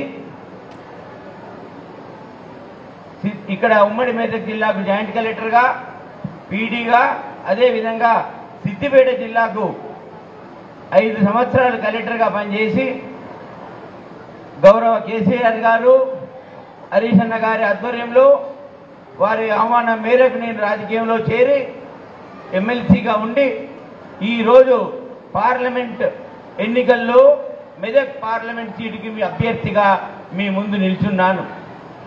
అయితే నా నేపథ్యం చెప్పాలి. నేను మీలాగా 15 సంవత్సరాలు 20 సంవత్సరాలు రాజకీయంలో ఉండి ఇవాళ ఎన్నికల్లో నిలబడట్లేదు. కానీ ఒక ఉన్నతాధికారిగా 25 సంవత్సరాలు ప్రజా జీవితంలో ఉండి క్షేత్రస్థాయిలో అన్ని ప్రభుత్వ పథకాలు సమర్థవంతంగా సమర్థవంతంగా ప్రజలకు చేరవేసి ఒక కలెక్టర్గా, ఒక జాయింట్ కలెక్టర్గా అనుభవం ఉన్న వ్యక్తిగా నేను పరిచయం చేసుకుంటా ఉన్నాను. అయితే కలెక్టర్గా, జాయింట్ కలెక్టర్గా చేసేటప్పుడు ప్రజల సమస్యలు కనుక్కొని ప్రజల బాగోగులు ఆలోచించి ప్రభుత్వ పథకాల అమలులో ఏదైనా లోపాలుంటే ప్రభుత్వాలకు తెలియజేసి ఆ పథకాల రూపకల్పనలో మార్పులు చేర్పులు కావాలంటే సూచనలు ఇచ్చి ఒక విజయవంతంగా ఈ మెదక్ పార్లమెంటు నియోజకవర్గం గడ్డ మీద సుమారు 11 సంవత్సరాలు ఇక్కడ అధికారిగా పనిచేసే అదృష్టం నాకు ఈ మెదక్ గడ్డ, ఈ భూమి, ఈ నేల నాకు ఇచ్చిందని చెప్పి సవినయంగా మీకు మనవి చేసుకుంటా ఉన్నా. అయితే ఇంత అరుదైన అవకాశం ఒక ఎత్తు అయితే, ఇంకొక పెద్ద అవకాశం నాకు ఇవాళ బీఆర్ఎస్ పార్టీ ఇచ్చింది. మన గౌరవ కేసీఆర్ గారు ఇచ్చారు. హరీష్ రావు గారు నన్ను ఈ కాన్స్టిట్యూన్సీలో నిలబడు, నేను గెలిపించుకునే బాధ్యత నాది, నేను పార్లమెంట్లో అడుగు పెడతా ఉన్నావు అని చెప్పేసి వారు నాకు వెన్నంట ఉండి నన్ను ముందుకు నడిపిస్తున్న హరీష్ అన్నకు ఈ వేదిక మీద ధన్యవాదాలు చెప్తా ఉన్నాను. నేను అయితే నేను పార్లమెంట్ సభ్యునిగా ఏం చేస్తాను అనేది నేను మీకు తెలియాల్సిన అవసరం ఉంది. ఎందుకంటే తెలిస్తేనే కానీ మీరు మీ గ్రామాలలో మీరు కార్యకర్తలుగా ఉన్నందుకు మీరు మీ గ్రామాలలో మన ఓటర్లకి, ప్రజలకు తెలియజేస్తారు. అయితే కలెక్టర్గా కొన్ని పరిధులలో పనిచేశాను. కానీ ఒక పార్లమెంట్ సభ్యునిగా ఇంకా ఎక్కువ ప్రజలకు చేరువై ప్రజల సమస్యలు అర్థం చేసుకొని పథకాల రూపకల్పన చేసి నాకు విద్య ఉంది, పరిపాలన అనుభవం ఉంది కాబట్టి నేను ఇంకా ప్రజలకు ఎక్కువ సేవ చేయగలుగుతాననే గట్టి నమ్మకం ఉంది. అందరికన్నా ఎక్కువ ముండి గుండె ఉంది, గట్టి గుండె ఉంది, ధైర్యంగా నిర్ణయాలు తీసుకునే మనస్సు ఉంది, ప్రేమ స్వభావం ఉంది అని చెప్పి నేను మీకు తెలియజేసుకుంటా ఉన్నా. నా గురించి నేను చెప్పుకోవడం పద్ధతి కాదు, కానీ నేను మీలాగా రాజకీయంలో ఉండి మీ మధ్యలో లేను కాబట్టి, నేను కలెక్టర్గా ఉన్నాను కాబట్టి, మీ జిల్లాకు కలెక్టర్గా ఉన్న పక్షంలో నేను కొన్ని పనులు చేశాను కాబట్టి, మీ ఆమోదం ఉంది కాబట్టి నేను ఇవాళ మళ్ళీ మీ ఎంపీ అభ్యర్థిగా అయ్యే అవకాశం నాకు దక్కింది.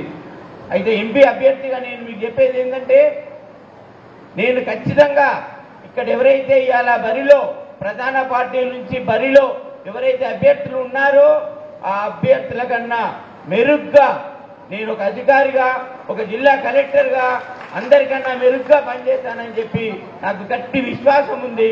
నాకు కలెక్టర్గా అవకాశం ఇచ్చారు. కలెక్టర్గా పనిచేసిన స్థానం నుంచి పార్లమెంటు నియోజకవర్గంలో అభ్యర్థినై మీ ఆశీస్సులతో గెలిచిన తర్వాత పార్లమెంటులో అడుగుపెట్టినప్పుడు కలెక్టర్గా నేను అర్థం చేసుకున్న సమస్యలు, ప్రజల మధ్యలో ఉండి పనిచేసిన అనుభవాలు, ఈ ప్రాంతానికి మేలు చేసే విధంగా పార్లమెంటులో మెదక్ గలం ఇప్పుతా అని చెప్పేసి, మెదక్ గురించి పథకాలు తెస్తా అని చెప్పేసి, ప్రాజెక్టులు తెస్తా అని చెప్పేసి, ఇండస్ట్రీలు తెప్పిస్తా అని చెప్పి, మంచి విద్యా సంస్థలు తెస్తానని చెప్పేసి సవినయంగా మీకు తల వంచి మనవి చేసుకుంటా ఉన్నాను. నాకు అవకాశం ఉంది.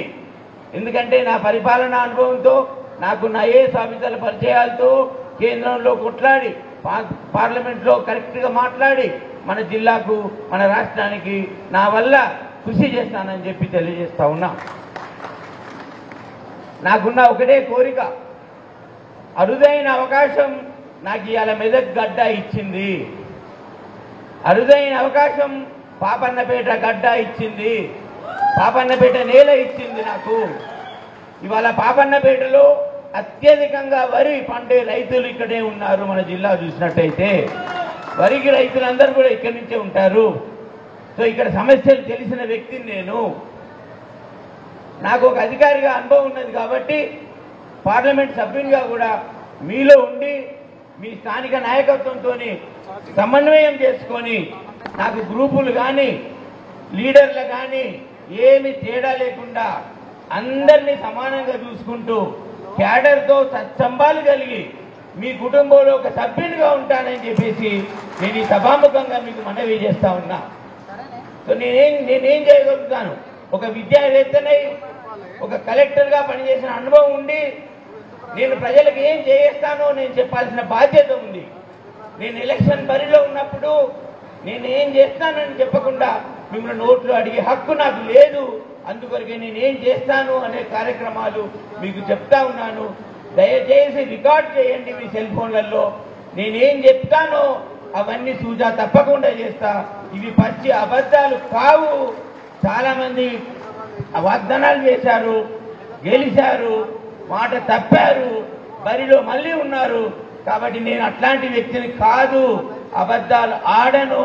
ఏవైతే చేస్తానో, ఏవి చేయగలుగుతానో ఒక విద్యావేత్తగా, ఒక కలెక్టర్గా ఆలోచించి నేను మీకు మాట ఇస్తున్నా. ఆ మాట తప్పను కాక తప్పను. ఈ నేల మీద ఈ భూమి గడ్డనే నాకు ప్రఖ్యాతి ఇచ్చింది. కలెక్టర్గా దేశవ్యాప్తంగా నాకు ప్రఖ్యాతిని ఇచ్చిన గడ్డ ఇది. ఇక్కడ సేవ చేసే అవకాశం నాకు మీరు ఇవ్వండి. నేను మీ అందరికీ సేవకన్నిగా ఉంటానని చెప్పేసి మీ అందరికీ మనవి చేస్తా ఉన్నా. నేను ఒక విద్యావేత్తగా ఏం చేయగలుగుతాను? ఒక కలెక్టర్గా నేనేం చేయగలుగుతాను? నాకు ఒక గొప్ప అవకాశం ఉంది. భగవంతుడు విద్యనిచ్చాడు, భగవంతుడు పరిపాలన దీక్షనిచ్చాడు, పరిపాలన చేసే విధాన్ని నేర్పాడు నాకు. అందుకని నేను ఏదైతే పోటీ పరీక్షలలో పాస్ అయ్యానో, పోటీ పరీక్షలలో పాస్ అయి ఒక ఉన్నతాధికారిగా చేరానో, ఆ విధంగా మెదక్ పార్లమెంటరీ నియోజకవర్గంలో ఉన్న యువత, మన కార్యకర్తల బిడ్డలు, మన విద్యార్థులందరికీ కూడా పోటీ పరీక్ష కేంద్రాలు మన అసెంబ్లీ నియోజకవర్గ కేంద్రాలలో 7 అసెంబ్లీ నియోజకవర్గ కేంద్రాలలో పోటీ శిక్షణ తరగతులు నిర్వహిస్తాను. ఉచితంగా శిక్షణా తరగతులు నిర్వహిస్తానని చెప్తా ఉన్నాను. నా ఆలోచన చాలామంది ఈ మెదక్ నియోజకవర్గం నుంచి, పార్లమెంట్ నియోజకవర్గం నుంచి ఉన్నత విద్యలు చదవాలి, మంచి విద్యకు ఇవ్వాలి, విద్యార్హులు కావాలి. నిరుపేద కుటుంబాలు విద్యకు ఫీజులు కట్టని పరిస్థితులు చాలా ఉన్నాయి. కలెక్టర్గా నేనున్నప్పుడు చాలామంది మొదటి సంవత్సరం ఇంజనీరింగ్లో 70,000 ఫీజు కట్టినాం. రెండో సంవత్సరంలో కట్టలేకపోతున్నాం. ఒక 50,000 సాయం చేయండి అని కలెక్టర్గా నాకు దగ్గరికి చాలా మంది పేద విద్యార్థి తల్లిదండ్రులు వచ్చిన రోజులు గుర్తొస్తున్నాయి. వాటి వంతుగా నేను మన నియోజకవర్గంలో ఉన్న పేద విద్యార్థులకు మంచి చదువుకై తప్పకుండా నేను నా ట్రస్ట్ PVR ద్వారా సహాయం చేస్తానని చెప్పేసి మీ అందరికీ వేదిక మీద నుంచి ప్రామిస్ చేస్తా ఉన్నా, వాగ్దానం చేస్తా ఉన్నా.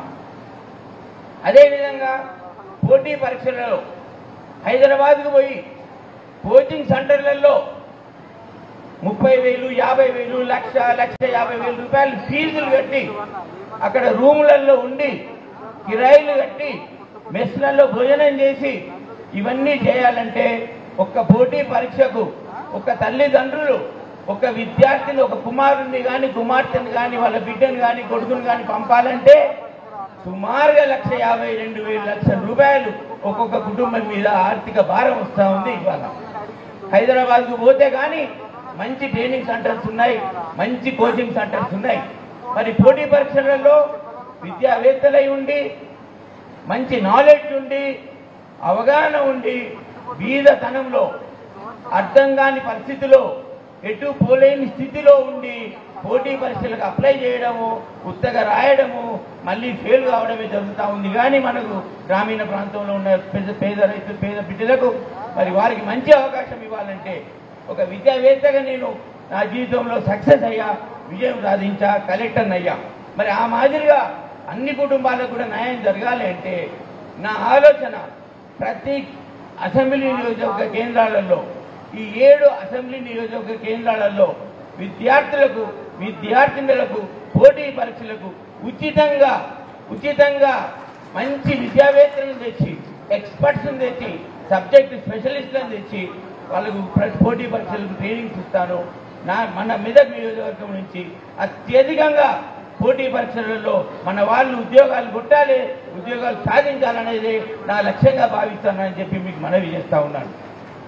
అదే కాకుండా స్కిల్ డెవలప్మెంట్ చేయడము, 35 సంవత్సరాల వయసు లోపల ఉన్న వాళ్ళందరికీ కూడా మహిళలకు కుట్టు మిషన్లు కానివ్వండి, ఫ్యాబ్రికేషన్ కానివ్వండి, డ్రెస్ మెటీరియల్ కానివ్వండి, ఇంకేదన్నా వృత్తులలో ప్రావీణ్యత ఇచ్చి ప్రతి 6 నెలలకు ఒకసారి ప్రతి నియోజకవర్గ కేంద్రంలో స్థానిక నాయకులు మీ అందరి సమక్షంలో కూడా జాబ్ మేళాస్ పెట్టి నైపుణ్యం పెంచినాక మంచి మంచి కంపెనీల్లో హైదరాబాద్లో ఉద్యోగాలు ఇప్పించే బాధ్యత కూడా నాది అని చెప్పేసి నేను మీ అందరికీ కూడా సభాముఖంగా మేము వాగ్దానం చేస్తా ఉన్నా. నేను ఏదైతే వాగ్దానం చేస్తా ఉన్నానో ఆ వాగ్దానాన్ని తప్పకుండా నిలుపుకుంటా అని చెప్పేసి సభాముఖంగా మీకు మనవి చేసి నేను కోరుకుంటా ఉన్నాను. ఇంకొక విషయం ఏదైతే పేద విద్యార్థులకు ట్రస్ట్ ఓపెన్ చేశానో ఆ ట్రస్ట్లో కూడా నేను ఎంతైతే ఖర్చు పెట్టా అని చెప్పానో ఆ ఖర్చు అంతా కూడా ప్రతి సంవత్సరం ప్రతి నియోజకవర్గంలో ఎంతైతే ఖర్చు పెడుతున్నానో పాపన్నపేట మండలికి ఎంత, శంకరంపేట మండలికి ఎంత పెట్టాను, ఏ గ్రామం నుంచి ఏ రైతు బిడ్డకు, ఏ కార్యకర్త బిడ్డకు మన ఎవరికైతే ఖర్చు పెట్టానో, ఏ కాలేజీలో ఎంత ఫీజు కట్టానో ఆ వివరాలన్నీ కూడా చెక్కు నంబర్తో పాటు మీ అందరి సమక్షంలో ఉంచుతాను, మీ అందరికి లెక్క చెప్తానని చెప్పేసి సభాముఖంగా చెప్తా ఉన్నాను. నేను ఉత్తగా మాట్లాడాల్సిన అవసరం లేదు. ఒక కలెక్టర్గా, ఒక సీనియర్ ఉద్యోగిగా నేను పనిచేసి ప్రభుత్వంలో బాధ్యతయుతంగా పనిచేసి ప్రజల ముందు తప్పుడు వాగ్దానాలు చేసే అలవాటు నాకు ఈ జన్మలో లేదు. ఈ జన్మలో నేను అట్లాంటి తప్పుడు ప్రచారాలు చేయనని చెప్పేసి మీ అందరికీ వాగ్దానం చేసి చెప్తా ఉన్నా. అదేవిధంగా మన కార్యకర్తలకే కానివ్వండి, నిరుపేదలకే కానివ్వండి, ఇలాంటి ఫంక్షన్ హాల్స్ కూడా నేను గెలిచిన 9 నెలల లోపల ఈ ప్రతి నియోజకవర్గం లోపల మన కార్యకర్తలకు కానివ్వండి, నిరుపేదలకు కానివ్వండి ఉచితంగా రూపాయి మాత్రమే తీసుకొని అన్ని ఖర్చులు నేనే భరించి పెళ్లిళ్ళు కానీ శుభకార్యాలు కానీ చేస్తానని చెప్పేసి మీ అందరికీ కూడా తల వంచి మీకు మనవి చేస్తా ఉన్నాను. నేను ఎలాంటి తప్పు మాట్లాడను. నేను ఏదైతే చేస్తానో, ఏదైతే చేయబోతానో అవే చెప్తాను. సో దయచేసి నా మనసు ఎరిగి నన్ను అర్థం చేసుకొని నాకు గెలిపి ఇవ్వాలని చెప్పేసి పాపన్నపేట మండలంలో ఉన్న ప్రతి కార్యకర్తను, ప్రతి కుటుంబాన్ని చెప్తా ఉన్నాను. మీ కార్యకర్తల కుటుంబంలో నన్ను సభ్యునిగా పరిగణించండి. మీ బిడ్డగా నన్ను ఆశీర్వదించండి, మీ తమ్మునిగా నన్ను ఆశీర్వదించండి, నన్ను ఎన్నుకోండి, నేను మీ ఎండ ఉంటానని చెప్పేసి ప్రామిస్ చేస్తా ఉన్నాను. జై తెలంగాణ, జై తెలంగాణ, జై కేసీఆర్, జై కేసీఆర్. వెంకటరామరెడ్డి గారికి ధన్యవాదాలు. ఇప్పుడు మన అసెంబ్లీలో అధికార పార్టీని గడగడలాడించి తెలంగాణ ఉద్యమ చరిత్రను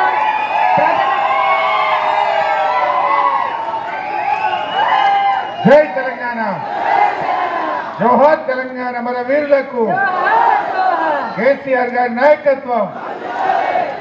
ఆకలి అవుతుందా? ఎంత టైం ఇస్తారు నాకు? పావు గంటనా, అర్ధ గంటనా, 45 నిమిషాలు ఇస్తారు? ఆ గంట మధ్యలో ఎవరు కదా, ఆకలి అవుతలేదు కదా. గౌరవనీయులు జిల్లా బీఆర్ఎస్ పార్టీ అధ్యక్షురాలు శ్రీమతి పద్మా దేవేందర్ రెడ్డి గారు, గౌరవ మాజీ శాసనసభ్యులు మిత్రులు శశిధర్ రెడ్డి గారు, సీనియర్ నాయకులు గౌరవనీయులు పెద్దలు కంటారెడ్డి తిరుపతి రెడ్డి గారు, గౌరవనీయులు మన మెదక్ జిల్లా సమన్వయకర్తగా పనిచేస్తున్నటువంటి సీనియర్ నాయకులు పెద్దలు నగేష్ ముదిరాజ్ గారు, గౌరవనీయులు మా సీనియర్ నాయకులు జిల్లా రైతు బంధు సమితి అధ్యక్షులుగా పనిచేసినటువంటి సోములు గారు, గౌరవనీయులు విష్ణువర్ధన్ రెడ్డి గారు, శ్రీనివాస్ రెడ్డి గారు, జగన్ గారు, వేదిక మీద ఉన్న మా సమన్వయకర్త శ్రీనివాస్ యాదవ్ గారు, వేదిక మీద ఉన్న గౌరవ ఎంపీటీసీలు, మాజీ సర్పంచులు, కోఆపరేటివ్ చైర్మన్లు, సీనియర్ నాయకులు, ముఖ్యంగా మన పాపన్నపేట బీఆర్ఎస్ పార్టీ కుటుంబ సభ్యులైన మీ అందరికీ నేను పేరు పేరున నమస్కారం తెలియజేస్తా ఉన్నాను. మా పాపన్నపేట జర్నలిస్టులకు కూడా ప్రత్యేకమైనటువంటి నమస్కారం తెలియజేస్తా ఉన్నా. ఈరోజు పార్లమెంట్ ఎలక్షన్లు వచ్చినాయని మనం మీటింగ్ పెట్టుకున్నాం. సరే, మొన్న అసెంబ్లీ ఎలక్షన్ అయినప్పుడు పద్మా దేవేందర్ రెడ్డి గారు బాగానే కష్టపడ్డది, కానీ వీడేమో పెద్ద పెద్ద కార్లు వేసుకొని వస్తుండు, చాలా పెద్ద పెద్ద మాటలు చెప్తుండు, ఏమన్నా ఇస్తాడో ఏందో అని జర ఆశపడ్డాం, కొద్దిగా కింది మీద చేసుకున్నాం. మరి ఇప్పుడు పార్లమెంట్ ఎలక్షన్ వచ్చింది, ఇప్పుడన్నా మనం బాగా ఆలోచన చేసి ఎవరికి ఓటేస్తే ఈ ప్రజలకు మేలవుతుందో బాగా ఆలోచించి ఓటేయాలి. ఒకసారి అంటే మోసపోతాం, రెండవసారి కూడా మోసపోదామా? దయచేసి ఆలోచన చేయండి. బీఆర్ఎస్ పార్టీకి బలమైన క్యాడర్ ఉంది. మీరందరూ ఈ క్యాడర్ గట్టిగా పనిచేస్తే వేరే పార్టీల పప్పులు ఉడికాయి జర మొన్న మీరు సుత్తాంతి ఏమోతి అన్నట్టున్నారు. ఇప్పుడు జర దేశానికి వచ్చేదిగా, ఇప్పుడు మనసున పట్టింది. పార్టీ పటిష్టంగా ఉంటేనే మనందరికీ ఫ్యూచర్ ఉంటుంది. రేపు లోకల్ బాడీ ఎన్నికల్లో కూడా మీరందరూ ఎంపీటీసీలు సర్పంచ్లు గెలవాలంటే ఎంపీగా మన వెంకట్రామరెడ్డి గారు గెలవాల్సినటువంటి అవసరం ఉంది. ఎలకదొచ్చిందని ఇల్లు తగబెట్టుకుంటామే, ఇది ఇంటి సమస్య. ఏదైనా చిన్న చిన్న సమస్య ఉంటే పరిష్కారం చేసుకోవాలి, అందరం కలిసి గట్టిగా ముందుకు పోవాలి. మరి ఈరోజు బీజేపీ వాడు బయలుదేరిండు, కాంగ్రెస్ వాడు బయలుదేరిండు. ఏం చేసినామని ఓటు అడగాలి? మా అక్క చెల్లెలకు తెలుసు, మా రైతన్నలకు తెలుసు. కాంగ్రెస్ వాడు వాళ్ళని నమ్ముతలేరు జనమని ఎన్ని డ్రామాలు ఆడిండ్రే. బాండ్ పేపర్ మీద రాసిచ్చారు కొడుకులు, రాసియలే, నోటరీ డాక్యుమెంట్ తెచ్చి పంచారు. బాండ్ పేపర్ మీద ఎందుకు రాసుకుంటామే? మనం ఏదైనా భూమికి భయాన్నిచ్చినాం అనుకో, ఇగో 5 లక్షలకు ఎకరం కొట్టమన్నాం, 50,000 భయాన్నిచ్చినాం, 3 నెలలు రిజిస్ట్రేషన్ చేసుకుంటామని బాండ్ పేపర్ మీద రాసుకుంటాం. బాండ్ పేపర్ అంటే నమ్మకం. బాండ్ పేపర్ మీద రాస్తే కోర్టుకు పోయినా చెల్తుంది, పోలీస్ స్టేషన్కి పోయినా చెల్తుంది. కులంలో పెద్ద మనుషులలో కూర్చున్నా బాండ్ పేపర్ మీద సంతకం పెట్టామని గట్టిగా పని చేయిస్తారని బాండ్ పేపర్ మీద రాసుకుంటాం. ఈ కాంగ్రెస్ వాళ్ళ మేనిఫెస్టో ఎవరు నమ్మేటట్లేడని ఈ కొడుకులు బాండ్ పేపర్ మీద రాసిచ్చారు, నోటరీ డాక్యుమెంట్ ఇచ్చారు. అట్లా కూడా సగం సగం నమ్మితే ఢిల్లీకి వెళ్ళి ఏఐసిసితో చెప్పించారు, ఇది రేవంత్ రెడ్డి మాట కాదు, ఇగో మా సోనియా గాంధీ మాట, మా రాహుల్ గాంధీ మాట, మా జిమ్మెదారని మాట్లాడింది కొడుకులు. ఇంకా ఒక అడుగు ముందుకేసి ఏమన్నారు, మొదటి అసెంబ్లీ సమావేశాల్లో ఈ 6 గ్యారెంటీలకు చట్టబద్ధత తెస్తాం, అసెంబ్లీలో చట్టం చేస్తాం, బరాబర్ అమలు చేస్తామని నమ్మబలికిరు. నమ్మి ఓటేస్తే నట్టేట ముంచింది కాంగ్రెస్ పార్టీ. ఏం చెప్పిందో ఒక్కసారి మీరు చూతురిగా, ఊకే నేను చెప్పుడు కాదు, వాళ్ళ మాటలే మీకు చూపిస్తా, మీరే మంచిగా చూడుండ్రి. ఏది నిజమో ఏది అబద్ధమో గట్టిగా మనసును పట్టించుకోవాలి. మా అక్క చెల్లెలు కూడా ఊళ్ళలో పోయినాక మీరు మంచిగా ముచ్చట పెట్టాలి, అందరికీ అర్థమయ్యేటట్టు చెప్పాలి. ఏం చెప్పిండు రేవంత్ రెడ్డి, 2 లక్షల రుణమాఫీ చేస్తా అన్నాడు. ఒకసారి చూడుంది ఏమన్నాడు. ఇవాళ రుణమాఫీ చేసిన వాళ్ళందరినీ నేను విజ్ఞప్తి చేస్తున్నాను, ఎంబడే బ్యాంకు 2 లక్షలు తెచ్చుకోండి, జనవరిలో డిసెంబర్ 9 నాడు నేను రాగానే మాఫీ చేస్తాను. ఇవాళ చంద్రశేఖరరావు ఏమనుకుంటున్నా అంటే రుణమాఫీ చేసిన ఓట్లు నాకు పడతాయని. నేనేం చెప్తున్నా అంటే రుణమాఫీ అయిన వాళ్ళందరూ ఎంబడే పోయి మళ్ళీ 2 లక్షల రుణం తెచ్చుకోరి, డిసెంబర్ 9 నాడు నేను అది మాఫీ చేస్తా. కాబట్టి రైతులందరికీ నేను విజ్ఞప్తి చేస్తున్నా, ఎంబడే పోయి బ్యాంకు పోయి లోన్లు తెచ్చుకోరి, వచ్చిన ఎంబడే నేను రుణమాఫీ చేస్తాను. ఎంబడే పోయి తెచ్చుకోమన్నాడు. అయింది ఎవరికన్నా 2 లక్షల రుణమాఫీ? అవ్వ అయింది ఎవరికన్నా? మొన్న మన రేగోడు మండలంలో బ్యాంకు వాళ్ళు వచ్చి రైతులకు నోటీసులు ఇచ్చింది. మన రేగోడు మండలంలోనే, ఏమయ్యారు అప్పు కట్టలు, నీ దర్వాజాలు నీక్కపోతాం, నిన్ను కోర్టుకు గుంజుతాం, నువ్వు బ్యాంకులో పైసలు కట్టు అన్నారు. పాపం ఆ రైతు ఏమన్నాడంటే, రేవంత్ రెడ్డి 2 లక్షలు మాఫీ చేస్తానని నువ్వెవరిరా నన్ను అడిగి నీకు అన్నాడు. రేవంత్ రెడ్డి నరేంద్ర మోడీ మై నైజాంతావు, నువ్వు అప్పు కట్టుడే అని వాడు బ్యాంక్ కూడా అన్నాడు. నువ్వు ఏదన్నా ఉంటే రాజకీయాలు మాట్లాడుకోదు. రేవంత్ రెడ్డి మాకు పైసలు కట్టలే, నువ్వు కడతావా కట్టవా నీ సంగతి ఏంది, నిన్ను కోర్టుకు గుంజుతా అని బ్యాంక్ కూడా వచ్చి రైతుల మీద ఊర్ల మీద పడతా ఉన్నారు. ఇవాళ అంటే డిసెంబర్ 9 నాడే చేస్తా అన్నాడు. జనవరి వాయ్, ఫిబ్రవరి వాయ్, మార్చి వాయ్, ఏప్రిల్ కూడా వచ్చే. మరి ఇప్పుడు 100 రోజులు దాటినా మరి రుణమాఫీ చేయని కాంగ్రెస్ కు బుద్ధి చెప్పాలనా వద్దా? నేను మీతో ఏమంటున్నా, దయచేసి ఊళ్ళల్లో ఒకటే ముచ్చట, 2 లక్షల మాఫీ అయిన వాళ్ళు కాంగ్రెస్ కోటైంది, మాఫీ కాని వాళ్ళంతా కారు గుర్తు కోటైంది. ఇక కుల్లం కుల్లం. నెక్స్ట్ ఇక 500 వడ్లు వస్తున్నాయి కదా ఇప్పుడు. ఇక నిన్ననే కోతలు స్టార్ట్ అయినాయి, నిన్న మొన్న వడ్ల కోతలు స్టార్ట్ అయినాయి. ఈ కోతల రాయుడు వడ్ల గురించి ఏం చెప్పిండో జర చూడు. అత్యధికంగా రైతులు పండిస్తున్న పంట వరి ధాన్యం. ఇవాళ వరికి కనీస మద్దతు ధర 1960 రూపాయలు ఉంది. కానీ కేసీఆర్ చేతిలో రైతులు మోసానికి గురై ఇవాళ దళారులు మిల్లర్లు 1200కు 1400కు కొంటున్నారు. కాబట్టి 1960 రూపాయలున్న వరి కనీస మద్దతు ధరకు మించి 2500తో ఒట్లు కొనే బాధ్యత. ఏమన్నాడవా? 2500కి వడ్లు కొంటా అన్నాడు. ఇప్పుడు రేపో మాపో మీరు కళ్ళాలకు వడ్లు తీసుకుపోతారా? ఊర్లలో సెంటర్లు స్టార్ట్ అయినాయా? ఇక రేపటి నుండి స్టార్ట్ అవుతాయి. ఇక మనం గాడి ఒకటే వడ్లు 2500 ఈ బిడ్డక్కోను, 2500 ఇచ్చినాకనే వడ్లు లావట్టాలి. 2500 ఇస్తేనే కాంగ్రెస్ పార్టీ రేపు ఓటు అడగాలి, లేకపోతే వాడిని చిత్తుగా కాంగ్రెస్ వాడికి బుద్ధి చెప్పాలి. చెప్పిండా లేదా? ఇంకా ఎంత ముద్దుగా చెప్పిండు అనుకున్నారు. అప్పుడు వానకాలం వడ్లు వస్తుండే ఓట్లు అయ్యేటప్పుడు, ఆ ఓట్లప్పుడు వానకాలం వడ్లు వచ్చినాయి. ఇక అప్పుడే మీరు వడ్లు అమ్ముకోకూరి, ఆగుర్రి. మేము 9వ తారీఖు రాగానే 500 కలిపి వడ్లు కొట్టా అన్నాడు. 9వ తారీఖు వచ్చిండు, జనం నమ్మి ఓట్లేసిండు, వానకాలం వడ్లకు ఎగబెట్టిండు. మరి ఇప్పుడు యాసంగి వడ్ల కన్నా 500 ఇవ్వాలన్నా పోతా? ఇంత రోగం కలిగింది. కొన్ని జాగాల నీళ్లు దాకా పంటలు ఎండిపోయింది. మరి ఆ పండిన పంట కన్నా 500 ఇచ్చి 2500 కాడికి వడ్లు కొనే బాధ్యత ఈ కాంగ్రెస్ వాళ్ళకు ఉన్నదా లేదా? మరి అప్పుడేమో మాయ మాటలు చెప్పి ఓట్లేసే. వ్యవసాయం మీద దృష్టి పెట్టవే రేవంత్ రెడ్డి అంటే వలసల మీద దృష్టి పెట్టిండు.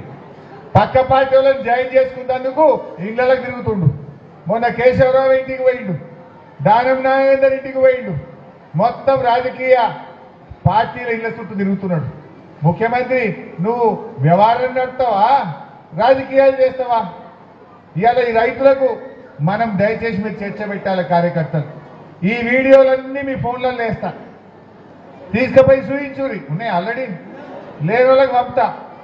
మరి మనము ఆ వడ్ల బీట్ కాడ సెంటర్లల్లో 2500 ఇస్తాను రేవంత్ రెడ్డి చెప్పి ఓట్లు వేసుకున్నాడు, కుర్చీలో కూర్చున్నాడు. ఇప్పుడు 2500 ఇస్తారా ఇయ్యరా అని గట్టిగా అడగాలన్నా వద్దా? మనం గా పని మీరు చెయ్యాలి. అప్పుడు మనం ఏం చెప్పాలి పబ్లిక్? 2500 వచ్చిన వాళ్ళంతా కాంగ్రెస్ కోటైంది, 2500 రాని వాళ్ళంతా కారు గుర్తు కోటైంది. అంతే కదా. ఎందుకంటే ఒక విషయం ఆలోచన చేయండి. ఇప్పటికే కాంగ్రెస్ మోసం చేసింది. 100 రోజుల్లో అమలు చేస్తామన్నారు. పూర్తి 100 రోజులు దొరికింది వాళ్ళకి. ఎలక్షన్ కోడ్ ఎప్పుడు వచ్చిందంటే 100 రోజులు నిండినాకనే ఎలక్షన్ కోడ్ వచ్చింది. నీకు 100 రోజుల్లో చేయడానికి టైం దొరికింది, కానీ 100 రోజుల్లో నువ్వు అమలు చేయలే. కాంగ్రెస్ పార్టీ ఇవాళ ప్రజల్ని 4 నెలల కాలంలో నానా తిప్పలు పెట్టింది. 100 రోజుల్లో ఇచ్చిన హామీలు అమలు చేయలే. ఇప్పుడు కూడా మోసపోయి మళ్ళా కాంగ్రెస్ కోటేసినాం అనుకో, 5 ఏళ్ళు గోస పెడుతుంది, 5 ఏళ్ళు గోస ఉంచుకుంటుంది. మనం ఈ ఎన్నికల్లో కాంగ్రెస్ తోటికి సురుకు పెడితేనే ఇవన్నీ ఒక్కటొక్కటి గట్టిగా అమలు అవుతాయి. నెక్స్ట్ చూద్దాం. బోనస్ అయింది. ఇప్పుడు నెక్స్ట్ రైతు బంధు ఎంత ఇస్తా అన్నాడు? జర చూపి బై, అది కూడా చెప్తా. వ్యవసాయ పనులు మొదలయ్యే ముందనే సంవత్సరానికి ప్రతి రైతుకు ఎకరాకు 15,000 రూపాయలు రైతు భరోసా పథకం కింద ప్రతి రైతును ఆదుకునే బాధ్యత కాంగ్రెస్ పార్టీ తీసుకుంటుంది. ఈసారి డిసెంబర్ 9 నాడే పేమెంట్ చేసినాం. బిడ్డ ఏమన్నాడమ్మా? రైతు బంధు ఎకరానికి 15,000 అన్నాడు. అప్పుడు నేను యాసంగి రైతు బంధు వేస్తామని ఆర్థిక శాఖ మంత్రిగా ఎలక్షన్ కమిషన్ అనుమతి వచ్చింది. మేము రెడీగా ఉన్నాం. రేపు ఆదివారం ఉంది, ఎల్లుండి సోమవారం నాడు మీకు టింగున మీ ఫోన్లు మోగుతాయి, రైతు బంధు పైసలు పడతాయని చెప్తే ఇదే కాంగ్రెస్ వాడు పోయి ఎలక్షన్ కమిషన్ కు ఫిర్యాదు చేసిండు. హరీష్ రావు పైసలు ఇస్తాంటుండు, ఇది ఆగబట్టాలని చెప్పింది. ఇంకా బయటకు వచ్చి ఏమన్నారు? ఇప్పుడు వస్తే 10,000 వస్తాయి, డిసెంబర్ 9 తర్వాత అయితే 15,000 రూపాయలు పడతాయి అన్నారు. అని ఆ పడే పైసలు ఆపిండ్రు. మరి గెలిచిండ్రు. ఇప్పుడు ఆ 10,000 పడకపోయా, 15,000 పడకపోయా. 4 నెలలు రైతు బంధు అంటే పెట్టుబడి సాయం. అవి నాట్లకో, దుక్కి మందుకో, కలుపుకో పనికి రావాలి. పంట కోతకొచ్చినా ఇంకా రైతు బంధు పురాగా పడకపోయా. వడ్లు కల్లాలకు వచ్చినా పడకపోతే అది రైతు బంధు అవుతుందా? కేసీఆర్ ఉండగా కరోనా వచ్చింది 2 ఏళ్ళు. కరోనా కష్టకాలంలో కూడా టైం మీద మన కేసీఆర్ రైతు బంధు అందించిందా లేదా అని నేను అడుగుతా ఉన్నా. మనమేమో శిలకు పెట్టిన పైసలు, గల్లపెట్టెలో పెట్టిన పైసలు, గా పైసలు ఇవ్వంటే కాంట్రాక్టర్లకు ఇచ్చిండ్రు, కమిషన్లు దొప్పిండ్రు, రైతులను మాత్రం మోసం చేసిండ్రు. మరి ఇలా రైతులను చివరి చూపు చూస్తున్నారు. కేసీఆర్కేమో రైతంటే మొదలు, కాంగ్రెస్ వాళ్ళు రైతంటే లాస్ట్. ఈ కాంగ్రెస్ గవర్నమెంట్ రైతులను రాచి రంపాన పెడతా ఉన్నది. కరెంట్ అన్న చక్కగా వస్తుందా? ఆనాడు కేసీఆర్ ఉండగా మోటార్లు కాలేకపోతుండే, ఇవాళ మోటార్లు కాల్తలేవా? ప్రతి రైతుది ఒక్కసారో 2 సార్లు మోటార్ కాలింది. మోటార్ కాలితే 10,000 ఖర్చు అవుతుంది. ట్రాన్స్ఫార్మర్లు కాలుతున్నాయి. ఇవాళ రైతులకు ఇబ్బంది అవుతా ఉంది. కేసీఆర్ ఉండగా బోరు బండ్లు కనవల్లే ఊళ్ళల్లో. ఇవాళ కొత్తగా బోరు పొక్కలేస్తున్నారు, బాయిలు పూడిక తీస్తున్నారు. మోటార్లు కాలితే పెట్టుబడి ఖర్చు అవుతున్నది. మరి కేసీఆర్ ఉండగా ఎందుకు కాలలే మోటార్లు? కాంగ్రెస్ వాళ్ళు వచ్చినాక కరెంటు లో వోల్టేజ్ వస్తున్నది, వచ్చిదాది కరెంట్ వస్తున్నది, దొంగ రాత్రి కరెంట్ వస్తున్నది, గంటకోసారి ట్రిప్ అవుతున్నది. రేవంత్ రెడ్డి మాట్లాడమంటే ఇక మస్తు నడుపుతాడు. మా దగ్గర కరెంటే పోతలేదు అంటాడు. ఇప్పుడు పోయిందా లేదా కరెంట్ మీ ముంగట? మీ ముంగట్టే ఇప్పుడు 20 నిమిషాలు కరెంటు పోయిందా లేదా? ఫ్యాన్లన్నీ బంద్ అయ్యి మీకు ఉబ్బర పోసిందా లేదా? మళ్ళీ కరెంట్ ఆడబోతుంది. బీఆర్ఎస్ వాళ్ళన్నీ అబద్ధాలు చెప్తున్నారు అని టీవీలలో జోరు మాట్లాడతారు. ఇప్పుడు మీరే సాక్ష్యం కదా. మొన్న నేను నిజాంపేట పోయిన, రామాయణపేట పక్కన నిజాంపేటలో గిట్లనే నేను మైక్ ఇస్తున్నా, కరెంటు పోయింది. పాపన్నపేటకు వచ్చినా మాట్లాడదామంటే కరెంటు పోయింది. పూట పూట కరెంటు పోతుంది, కోతలు మాత్రం ఫుల్ కోతల రాయిలు వీళ్ళంతా కాంగ్రెస్ వాళ్ళు. కరెంటే పోతలేదంటారు. ఇది పోయింది కాదా, మీరు కాదా సాక్ష్యం? జర మా విలేకరులు గట్టిగా రాయింది పోయి, ఊరికే మీరు మెత్త మెత్తగా రాస్తున్నారు. ఉన్న విషయం రాయి, నేను అబద్ధం రాయమంటలేదు. ఈ విషయం కూడా ఇవాళ ప్రజల్లో పెట్టాను. అంటే ఇలా రైతుల విషయంలో ఏదైనా ఒక్కటన్నా అమలైందా? రైతు బంధు 15,000 అన్నారు, మోసం. వడ్లకు మక్కలకు 500 బోనస్ అన్నారు, మోసం. 2 లక్షల రుణమాఫీ అన్నారు, మోసం. కౌలు రైతులకు 15,000 ఇస్తామన్నారు, వ్యవసాయ కూలీలకు 12,000 ఇస్తామన్నారు, 24 గంటల కరెంట్ ఇస్తామన్నారు. అన్ని మోసమే కదా. ఒక్క మాటను నిలబెట్టుకున్నారా? రైతులకు ఇచ్చిన ఒక్క మాటను అమలు చేసిండ్రా? గద్దెనెక్కిండ్రు, రైతులను మాత్రం ఎల్లెలకల పడేసిండ్రు. మరి ఇప్పుడు మనం అందరం కలిసి ఈ కాంగ్రెస్ వారికి గట్టిగా మనం గుణపాఠం చెప్పాలన్నా వద్దా? మీరు ఆలోచన చేయండి. ఒక్క పనినే చేసిండు ఆ రైతులకు. నేను ఇంకో మాట అంటే పోయి పాపన్నపేట వాళ్ళు మీరు ఏమనుకోవద్దు. కేసీఆర్ రాకముందు, మన గవర్నమెంట్ రాకముందు, మా శశిధర్ రెడ్డి అనే అప్పట్లో కాంగ్రెస్ లో ఉన్నప్పుడు ఆ రోజుల్లో గణపురం కాలువ నీళ్లు ఇవ్వాలంటే మనం జీబులు కట్టుకొని హైదరాబాద్ పోకపోదుమా? పంట పంటకు తిప్పల కొట్లాడుదుమా లేదా? ఇప్పుడు ఎప్పుడైనా ఒక్క జీబు కట్టినా అదే మీరు? అరే గట్టిగా సీటీ కొట్టి అడికల్ సింగూర్లో గేట్లు ఆవట్టాం, నీళ్ళు రాలే. మంజీరా మీద ఆ రోజు ఒక్క చెక్ డ్యామ్ ఉండనా? ఇప్పుడు మేము చెక్ డ్యాములు కట్టినాక మీ నీళ్ళ ఊట పెరగలే, బాయిలలో బోర్లలో నీటి ఊట పెరగలే. మరి 50 ఏళ్లలో ఒక్క చెక్ డ్యామ్ కాలే. మన బీఆర్ఎస్ రాగానే ఇవాళ చెక్ డ్యాములు కట్టినాక రైతులకు మేలైందా లేదా? అరే మీ గుండువాగు మేం తవ్వకపోతే వల్ల మీరే తమిళనాడే కాంగ్రెస్ గవర్నమెంట్ లో తెలుగుదేశం కూడా తమిళనాడే గుండువాగు తవ్వుకున్నాం, చెక్ డ్యాములు కట్టినాం. గణపురంకి వెళ్ళి ఎప్పుడంటే అప్పుడు నీళ్లు ఇచ్చి ఆ కాలువలు మంచిగా చేసి బంగారం వల్ల 2 పంటలు పండేటట్టు చేసినామా లేదా? ఆలోచన చేయండి, దయచేసి ఆలోచన చేయండి. మేమేమో మన కేసీఆర్ 10,000 రైతు బంధు అంటే ఇచ్చిండు, వడ్ల బీటీ ఊరూరికి పెట్టిండు, మద్దతు ధర ఇచ్చిండు, రైతు బీమా ఇచ్చిండు, 24 గంటల కరెంట్ ఇచ్చిండు. కేసీఆర్ మాట అంటే మాట మీద నిలబడ్డాడు. కాంగ్రెస్ వాళ్ళు ఇచ్చిన ప్రతి మాట తుంగల దొక్కిండ్రు, మోసం చేసిండ్రు. కాంగ్రెస్ వాళ్ళు 4 నెలల కాంగ్రెస్ పాలనలో రైతులను రాచి రంపాన పెట్టిండ్రు. ఇవాళ రైతుల ఆత్మహత్యలు జరుగుతూ ఉన్నాయి. 100 రోజుల కాంగ్రెస్ పాలనలో 200 మంది రైతులు ఆత్మహత్య చేసుకున్న పరిస్థితి. ఇవాళ ఒక్కనాడన్నా ఒక రైతును పరామర్శించిందా? ఆత్మహత్య చేసుకున్న రైతులను కనీసం ధైర్యం చెప్పిండ్రా? ఇవాళ కాంగ్రెస్ వచ్చింది, నీళ్లు కమ్మైనాయి, కన్నీళ్లు మాత్రం పెరిగినాయి, కన్నీళ్లు పెరిగినాయి. ఇవాళ రైతులు తమ పంట పొలాల్లో నిప్పు పెట్టుకునే పరిస్థితి వచ్చింది కాంగ్రెస్ హయాంలో. దయచేసి ఈ విషయాన్ని గమనించాలి. నెక్స్ట్ పెన్షన్ చెప్పే ఆసరా పెన్షన్ మా అవ్వ చూస్తుంది. పింఛన్ ఏం చెప్పిండో చూడవా? పింఛన్ 2,000 వస్తుంది కదా, వచ్చే నెల నీకు 4,000 నీ ఖాతాలో పడతాయి. వచ్చే నెల డిసెంబర్ 9 నాడు పెద్దమ్మ 2,000 కాదు, ఇందిరమ్మ రాజ్యం వచ్చి నీకు 4,000 రూపాయలు పెన్షన్ వస్తాయి. ఎవరు నడుపుకునే పని లేదు. ఇంతకుముందే సీన్ చెప్పి నీ మనోడు వచ్చి నీ కాళ్ళు ఎత్తుతాడు, పెట్రోల్కు 500 1000 ఇవ్వమని. మన్మడు వచ్చి కాళ్ళు వస్తాడు. ఇప్పుడు రేవంత్ రెడ్డి వచ్చి వస్తాలే మా అబ్బాయి 4,000 మరి ఒత్తు వచ్చి 4,000 ఇచ్చేదాకా రేవంత్ రెడ్డి మొత్తం 42 లక్షల అవ్వా తాతల కాళ్ళు వస్తాడు. వస్తుందా? వచ్చినాయవా? 4,000 వచ్చినాయా? మరి ఎంత ముద్దుగా అబద్ధం ఆడిండు చూసినావా? ఎంత ముద్దుగా అబద్ధం ఆడిండు మన కేసీఆర్.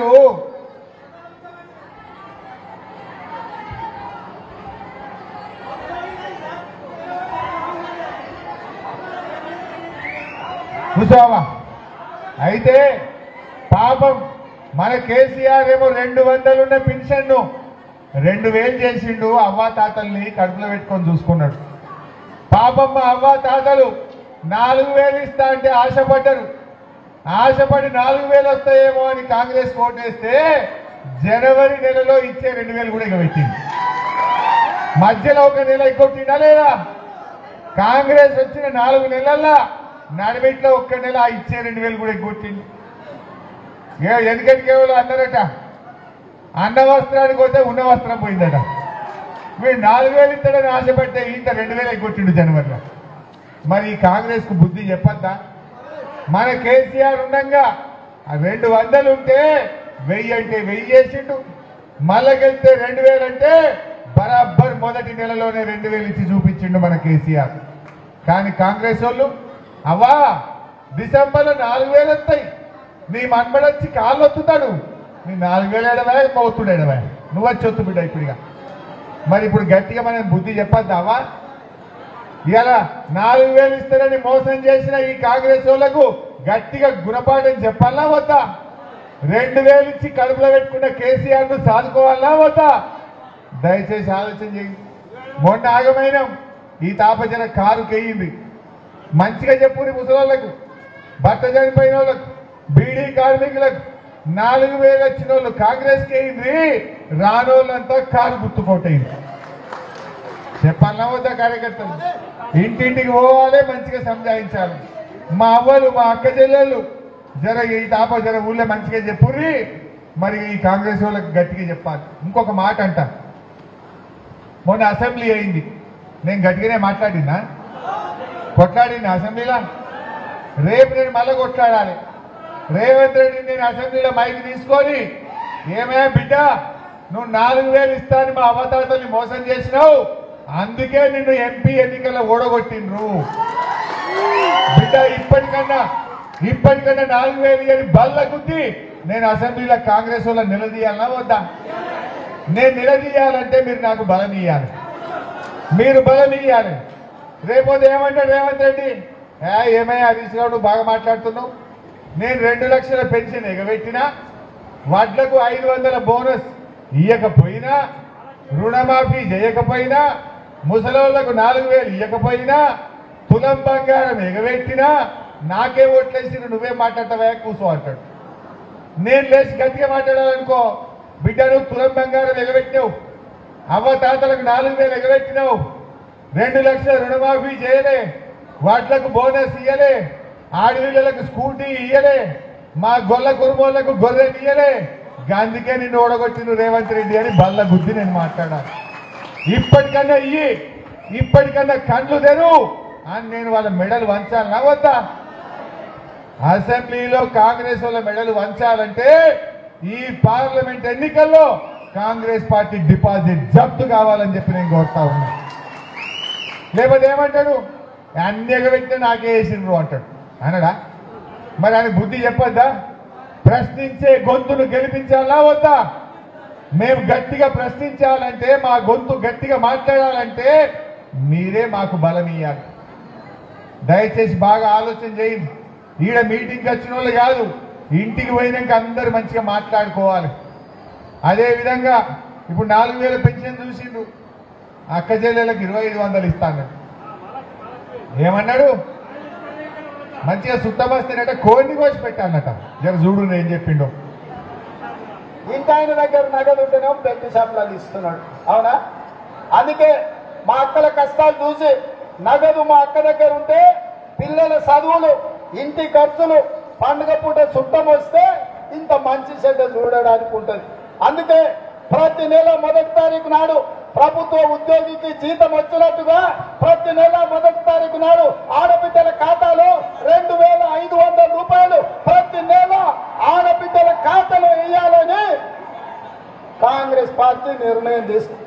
పడ్డాయా ఆడబిడ్డ 2,500 పడ్డాయా? జర పడనోళ్ళు శైలావటం చూస్తా. పడ్డాయా? పల్లె మరి ఎంత ముద్దుగా అబద్ధం ఆడిండవా? చుట్టం వస్తేనంటే మంచిగా అరుచుకోవాలంటే 2,500 ఇస్తే. మరి ఇప్పుడు ఎవరు అరుచుకోవాలి? రేవంత్ రెడ్డి అరుచుకుందాం అందరం కలిసి. రేవంత్ రెడ్డి రేపు 13వ తారీఖు నాడు అందరం కలిసి కారు మీద కీ కీ కీ అని గుద్దుతే రేవంత్ రెడ్డి గూబ గుయ్యాలి. గట్ల మీరు గట్టిగా రేపు బుద్ధి చెప్పాలి. 2,500 పడాలంటే కారుకు గుద్దుతే మేం పోయి అసెంబ్లీలో గట్టి కొట్లాడతాం. అప్పుడు మీ 2,500 పడతాయి.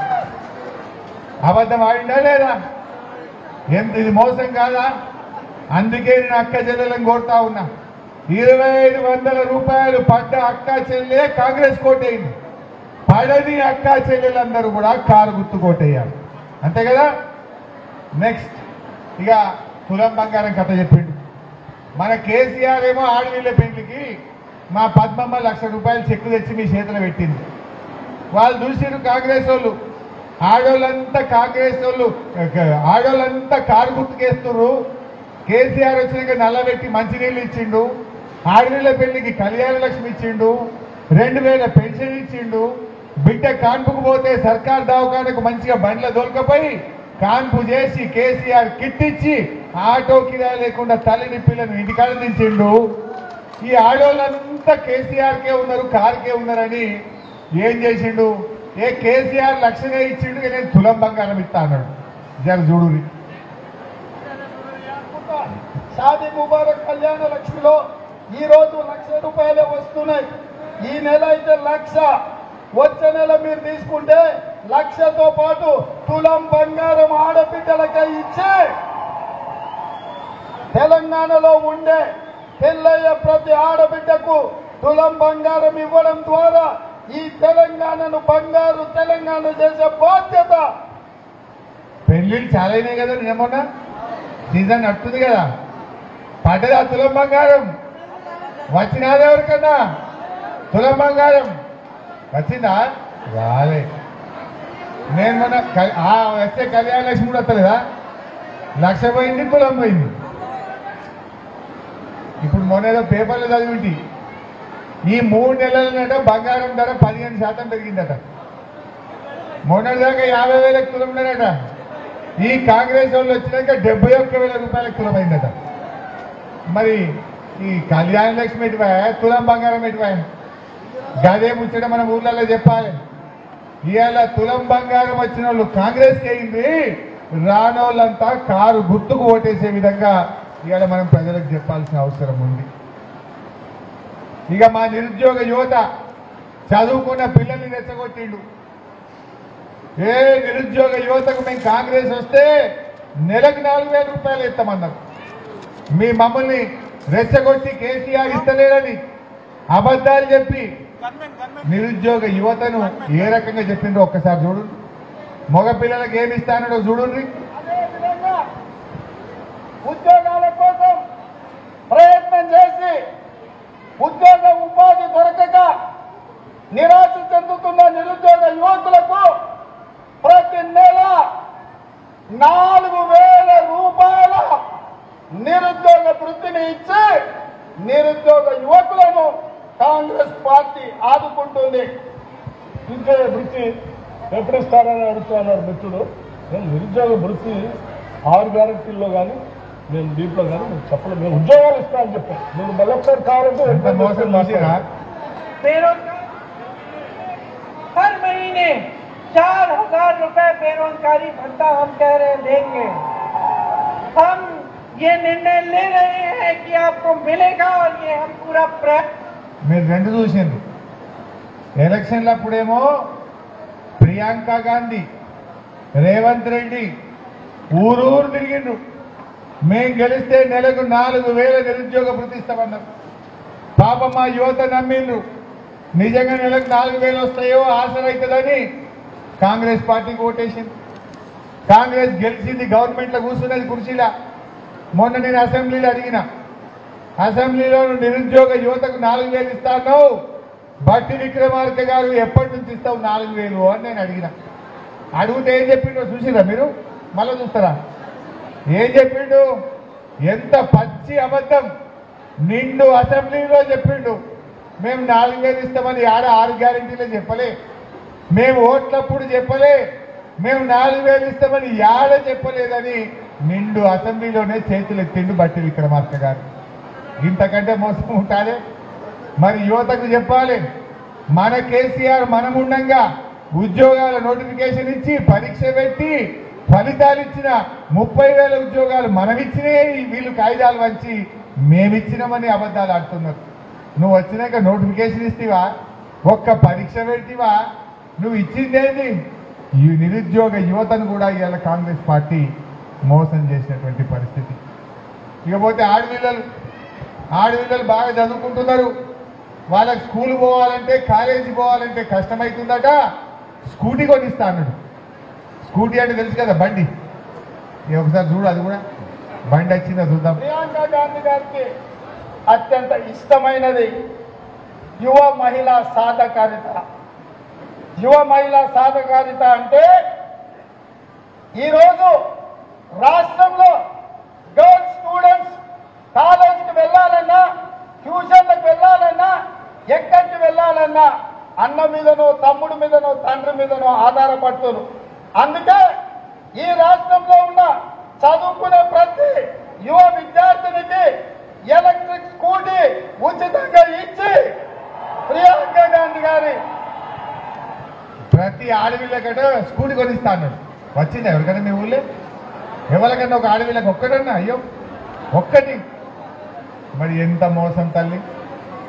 ఇప్పుడు ఆ ఆడపిల్ల కాలేజీకి పోవాలంటేనట అన్ననో తమ్ముడో దించవలసి వస్తుంది, తండ్రి దించవలసి వస్తుంది. నేనే స్కూటీ కొనిస్తా అన్నాడు. పాపం నమ్మి ఆడపిల్లలు ఓటేసిరి. కాంగ్రెస్ని అట్టేయటం ఉంచే. ఇగో గిన్ని అబద్ధాల కాంగ్రెస్, ఈ జూటా మాటల కాంగ్రెస్. దయచేసి మనమందరం కూడా ఈ కాంగ్రెస్కు గుణపాఠం చెప్పాల్సిన అవసరం ఉంది. ఇవన్నీ చూసినాక గీడెవరైనా కాంగ్రెస్ కోటేస్తారు, ఇంకెవరైనా వేస్తారా? ఎవరైనా వేస్తారా? పడతారా ఇంకా ఈ కాంగ్రెస్ కోటు? దయచేసి బాగా ఆలోచన చేయండి. వేస్తామంటే గొర్రె కషాయాన్ని నమ్మినట్టే. ఇక ఇంకా కూడా ఎవరైనా కాంగ్రెస్ కోటేస్తే గొర్రె కషాయాన్ని నమ్మినట్టు మనం కాంగ్రెస్ నమ్మినట్టు అవుతుంది. మరి దయచేసి జాగ్రత్తగా ఉందాం. మనం ధైర్యంగా ఉండండి. మేము విడిచిపెట్టాం కాంగ్రెస్ను. ఇవాళ మీరందరూ కలిసి మా లెక్క 39 మంది ఎమ్మెల్యేలను బీఆర్ఎస్ పార్టీ గెలిపించింది. మేము ఈ కాంగ్రెస్ వాళ్ళు నిద్రపోనీయం. ఈ కాంగ్రెస్ వాళ్ళు ఇచ్చిన ప్రతి హామీ అమలు చేసేదాకా అసెంబ్లీలో రోజు చెడు కూడా ఆడతాం, ఎంబడబడతాం. బిడ్డ ఈ ఒక్కొక్క వీడియో చూపిస్తా, దీని సంగతి ఏంటి, ఎప్పుడు ఇస్తామని తాట తీస్తాం కాంగ్రెస్ వాళ్ళని. కాకపోతే మీరు జర్ర బలం ఇది మాకు. ఈ ఎలక్షన్లలో కష్టపడి మమ్మల్ని గెలిపింది. వాడు వడ్లకు 500 బోనస్ ఎట్లా ఇయ్యడో నేను చూస్తా. 2 లక్షల మాఫీ ఎట్లా ఇయ్యడో వాళ్ళ సంగతి చెప్తాం, మీకు వచ్చేటట్టు చేపిస్తాం మేము. దయచేసి ఆలోచన చేయండి. మరి నడిమిట్లో బీజేపీ వాడు ఉన్నాడుగా. ఇది కాంగ్రెస్ అని కథ. బీజేపీ వాళ్ళు బయలుదేరి ఓటేయమని విన్నారా? బీజేపీ వాళ్ళ కథ బండి తిరుగుతున్నట్టుంది. అప్పుడప్పుడు ఊళ్ళో కొన్నా చూసిరా?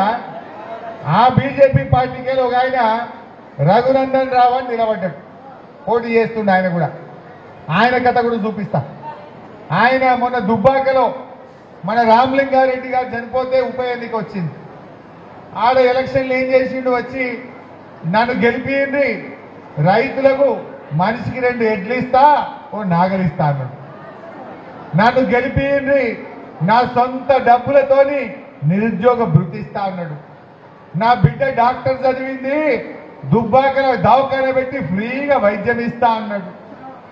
నరేంద్ర మోడీకి చెప్పి రైలు వేస్తా అన్నాడు. టెక్స్టైల్ పార్క్ పెడతా అన్నాడు. పాపం దుబ్బాకోలు నమ్మిర్రు, ఓటేసిర్రు. ఓటేస్తే 4 ఏళ్ళైంది గెలిచి ఒక్కటి కూడా చేయలే, ఒక్క హామీ కూడా అమలు కాలే. జనం ఊకే మోసపోతారా? ఒక్కసారంటే ఆగమవుతారు. మొన్న ఎన్నికలు జరిగితే అదే దుబ్బాకల బండకేసి కొట్టింది కదా అంటే కొత్త ప్రభాకర్ రెడ్డిని 54,000 ఓట్లతో గెలిపించింది. మనకు మెదకు మరి కొత్తగా దుబ్బాకలో కంటే మనసును పట్టింది ఆయన సంగతి. మీడ కూడా గట్లే మళ్ళీ ఆ ఓటు చెప్తే మనం గిట్ట మోసపోయి ఇక్కిరి. ఒక్కసారి ఆయన వీడియో చూడండి ఏం చెప్పిండో. ఖచ్చితంగా ప్రతి రైతు కుటుంబానికి భారతీయ జనతా పార్టీ మాట్లాడితే ఊరందరికి శత్రువు అవుతుంది. ప్రతి నిరుద్యోగికి ప్రతి నెల 2,000 రూపాయలు వ్యక్తిగతంగా గెలిచిన మరుక్షణం నుంచే ఇంప్లిమెంట్ చేసేటువంటి కార్యక్రమానికి మనకి ఒక స్పష్టమైనటువంటి ప్రణాళిక ఉందని చెప్పి మీకు అందరికీ కూడా తెలియజేస్తూ మాట్లాడితే ఊరందరికి శత్రువు అవుతుంది. భారతీయ జనతా పార్టీని గెలిపిస్తే నేను గెలిపించిన 6 నెలలలో కేంద్ర మంత్రి తీసుకొని దుబ్బాకకు మాట్లాడితే ఊరందరికి శత్రువు అవుతుంది. పైసలు వేసి గెలిచినా, తప్పు పని చేసి గెలిచినా, తలవాళ్ళు కొట్టి గెలిచినా, మర్డర్ చేసి గెలిచినా, మర్డర్ చేద్దాన్ని భయపడి ఓట్లు వేయించుకున్నా, ఏమి చేసినా జీతా ఓబీసీ కన్నా గెలిస్తేనే మనం అందరం తెల్లగుంటాం, తలకాయ ఎత్తుకుంటాం. భార్యల్ని భర్తలు, భర్తల్ని భార్యను నమ్మకుండా చేయాలి. అట్లా విడదీసి ఓట్లు వేయించేటువంటి కార్యక్రమం మనం మొదలు పెట్టాలి. ఏమన్నాడు చూసిరా? భార్యల్ని భర్తని విడదీయాలట, భర్తల్ని భార్యల్ని విడదీయాలట, ఉన్నది లేనట్టు చెప్పాలట, లేని ఉన్నట్టు చెప్పాలట, అబద్ధాలు ఆడాలన్నట, ఎట్లా చేసి గెలవాలన్నట. ఆయన చెప్పిన స్పీచ్ అది విన్నారా? గసంటోళ్ళకు ఓటేస్తే రేపు మన ఇళ్ళ పంచాయతీ పెట్టారు. ఇక జర జాగ్రత్తగా ఉండు. వినబడదా? మంచిగా అర్థమైందా? మరి అది బీజేపీ వాళ్ళ కథ. కాంగ్రెస్ వాళ్ళకి చూసారు, బీజేపీ వాళ్ళకి చూసారు. బీజేపీ ఎవరిని ఇచ్చినా అది ఒక్కటి చెప్పు నాకేమన్నా. 10 ఏళ్ల బీజేపీ గవర్నమెంట్ లో 60 రూపాయలు ఉన్న పెట్రోల్ డీజిల్ ధరల్ని 100 రూపాయలు చేసింది. 350 రూపాయలు ఉన్న సిలిండర్ ధరను 1000 రూపాయలు చేసింది బీజేపీ. పేదరికం పెరిగింది, నిరుద్యోగం పెరిగింది, ఆకలి పెరిగింది. బీజేపీ వాళ్ళు వచ్చినాక రూపాయి విలువ పడిపోయింది. ఏదైనా ఒక్క మంచి పని అయిందా? రైతులకు నల్ల చట్టాలు తెచ్చి 700 మంది రైతుల్ని పొట్టన పెట్టుకున్నది బీజేపీ పార్టీ. మరి అటువంటి బీజేపీకి ఎందుకు ఓటేయాలి అని నేను అడుగుతా ఉన్నా. బీజేపీ వాళ్ళు చేసిన ఒక్క మంచి పని చెప్తారే ఒక్కటన్నా? మేము రాముల వారి గుడి కట్టినాము అన్నారు. మరి కేసీఆర్ లక్ష్మీనరసింహస్వామి గుడి కట్టలేదా?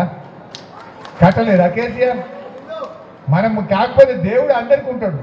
లక్ష్మీనరసింహస్వామి గుడి కట్టాం, అన్ని మాకే ఓట్లు వేయమని గిట్ట అన్నామా మనం? లక్ష్మీనరసింహస్వామి గుడికి పోయి, యాదగిరి గుట్టకు పోయి బీఆర్ఎస్ వాళ్ళు మొక్కినా, బీజేపీ వాళ్ళు మొక్కినా, కాంగ్రెస్ వాళ్ళు మొక్కినా దేవుడు అందరికీ వరం ఇస్తాడు. దేవుడికి ఒక పార్టీ ఉంటుంది ఎక్కడన్నా? దేవుడు అందరి వాడు. కానీ బీజేపీ వాళ్ళు ఏంటంటే రాముడు పేరు చెప్పి ఓట్లు వేయమంటారు. ఈ రకంగా వాళ్ళు మోసం చేసే ప్రయత్నం చేస్తున్నారు. నీ కడుపుకేం పెట్టిండు? మహిళలకేం చేసిండు? కార్మికులకేం చేసిండు? మా ఎస్టీలకేం చేసినావు? మా ఎస్టీలకు గిరిజనులకేం చేసినావు? ఆడపిల్లలకేం చేసినావు? రైతులకేం చేసినావు? ఎవరికేం చేయలే. ఈ అంతా ఉత్త మాటలే. అందువల్ల ఇవాళ ఎట్లా తయారైందంటే కాంగ్రెస్ వాడేమో ఎలక్షన్ కోడ్ రాజకీయాలు చెప్తుండు, బీజేపీ వాడేమో ఈడీ రాజకీయాలు చెప్తుండు. కాంగ్రెస్ వాళ్ళని ఏమైనా 2 లక్షల రుణమాఫీ అంటే ఏ ఎలక్షన్ కోడ్ వచ్చింది అంటుండు. మరి 100 రోజులు ఏం చేసినావు? 100 రోజులు ఏం చేసినావు? ఏమైనా వడ్లు కొట్టలేవు, 500 ఇస్తలేవు అంటే ఎలక్షన్ కోడ్ వచ్చింది. 100 రోజులు ఏం చేసినావు? నీకు పూర్తి 100 రోజులు దొరికినాయి. కానీ 100 రోజుల్లో నువ్వు నిర్ణయాలు తీసుకోలేదు, ప్రజల్ని మోసం చేసినావు. ఇలా కాంగ్రెస్ వాళ్ళు ఏమో కోడ్ రాజకీయాలు, బీజేపీ వాళ్ళు ఏమో ఈడీ రాజకీయాలు. బీజేపీకి నచ్చితే దోస్తు, లేదంటే ఈడీ.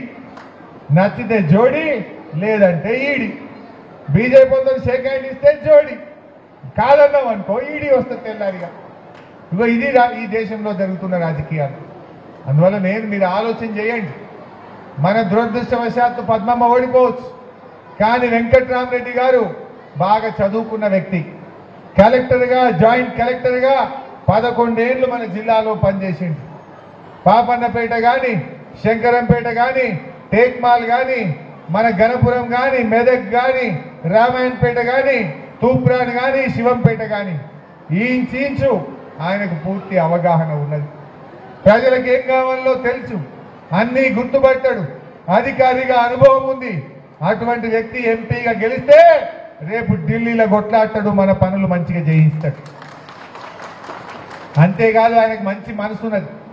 దేవుడు ఆయనకు చదివిచ్చిండు, దేవుడు ఆయనకు ధనం కూడా ఇచ్చిండు, విద్య ఇచ్చిండు, ధనం కూడా ఇచ్చిండు. ధనం చాలా మందికి ఇస్తారు, గుణం కావాలి. ధనం ఉన్నంత మాత్రాన సరిపోదు, గుణం కావాలి. వెంకట్రామరెడ్డి గారికి మంచి గుణం కూడా ఉన్నది. ఎందుకు ఈ మాట అంటున్నా అంటే ఆయన ఎంపీగా పోటీ చేస్తా అనుకోలే. 2014 సంవత్సరంలో మా దుబ్బాక ప్రాంతంలో చేనేత కార్మికులు తల్లి తండ్రి చచ్చిపోతే 2 ఆడపిల్లలు ఉండే. ఆ 2 ఆడపిల్లలు ఆయన జాయింట్ కలెక్టర్గా ఉంటే సంగారెడ్డికి పోయి అమ్మా నాయన చచ్చిపోయిండ్రు, మేము అనాథ పిల్లలం, మమ్మల్ని కాపాడు అని దరఖాస్తు ఇచ్చిండు. ఆయన బాధపడి ఆ పిల్లల్ని దత్తత తీసుకొని ఆ పిల్లల్ని చదివించిండు, ఉద్యోగం ఇప్పించిండు. ఇవాళ ఆడపిల్లల పెళ్లిళ్ళు కూడా చేస్తా ఉన్నాడు వెంకట్రామరెడ్డి గారు. మా సిద్దిపేటలో ఒక ఆయన రైస్ మిల్ అమాలి పనిచేస్తాడు ఒక ఆయన బిడ్డకు కరీంనగర్లో డాక్టర్ సీట్ వచ్చింది. డాక్టర్ సీట్ వస్తే ఫీజు లేదు, పైసలు లేవు కట్టనీకి, అమ్మాయి ఏడుస్తుంది అని ఆయన దగ్గరికి పోతే తన సొంత డబ్బులు ఇచ్చి ఇవాళ అమ్మాయిని డాక్టర్ చేసినటువంటి గుణం కూడా మన వెంకట్రామరెడ్డి గారికి ఉంది. ఓ మంచి మాట అన్నాడు. ఏమన్నాడు? నేను ఎంపీగా గెలిచినాక ఢిల్లీకి వెళ్ళి గవర్నమెంట్కి వెళ్ళి తెచ్చేటి తెస్తా, అవే కాదు మా కార్యకర్తలు మా పేదవాళ్ళ పిల్లల చదువుల కోసం 100 కోట్ల రూపాయల విద్యా నిధిని మా ట్రస్ట్ మీద ఖర్చు పెడతా అంటుంది. వెంకట్రామరెడ్డి గారి ట్రస్ట్ మీద మీ పిల్లలు ఎవరైనా డాక్టరో ఇంజనీరో చదివితే వాళ్ళ ఫీజులు నేను గట్టి చదివిస్తా, ఏడాదికి 20 కోట్లు 100 కోట్లు ఖర్చు పెడతా అంటుంది వెంకట్రామరెడ్డి గారు. ఇట్లాంటి ఫంక్షన్ హాల్లో పెళ్లిళ్ళు చేసుకోవాలంటే చాలా పైసలు అవుతున్నాయి. కేసీఆర్ కళ్యాణ లక్ష్మి ఇచ్చిండు 1,00,000 రూపాయలు, కానీ ఫంక్షన్ హాల్ ఖర్చులు ఎక్కువైతున్నాయి కదా.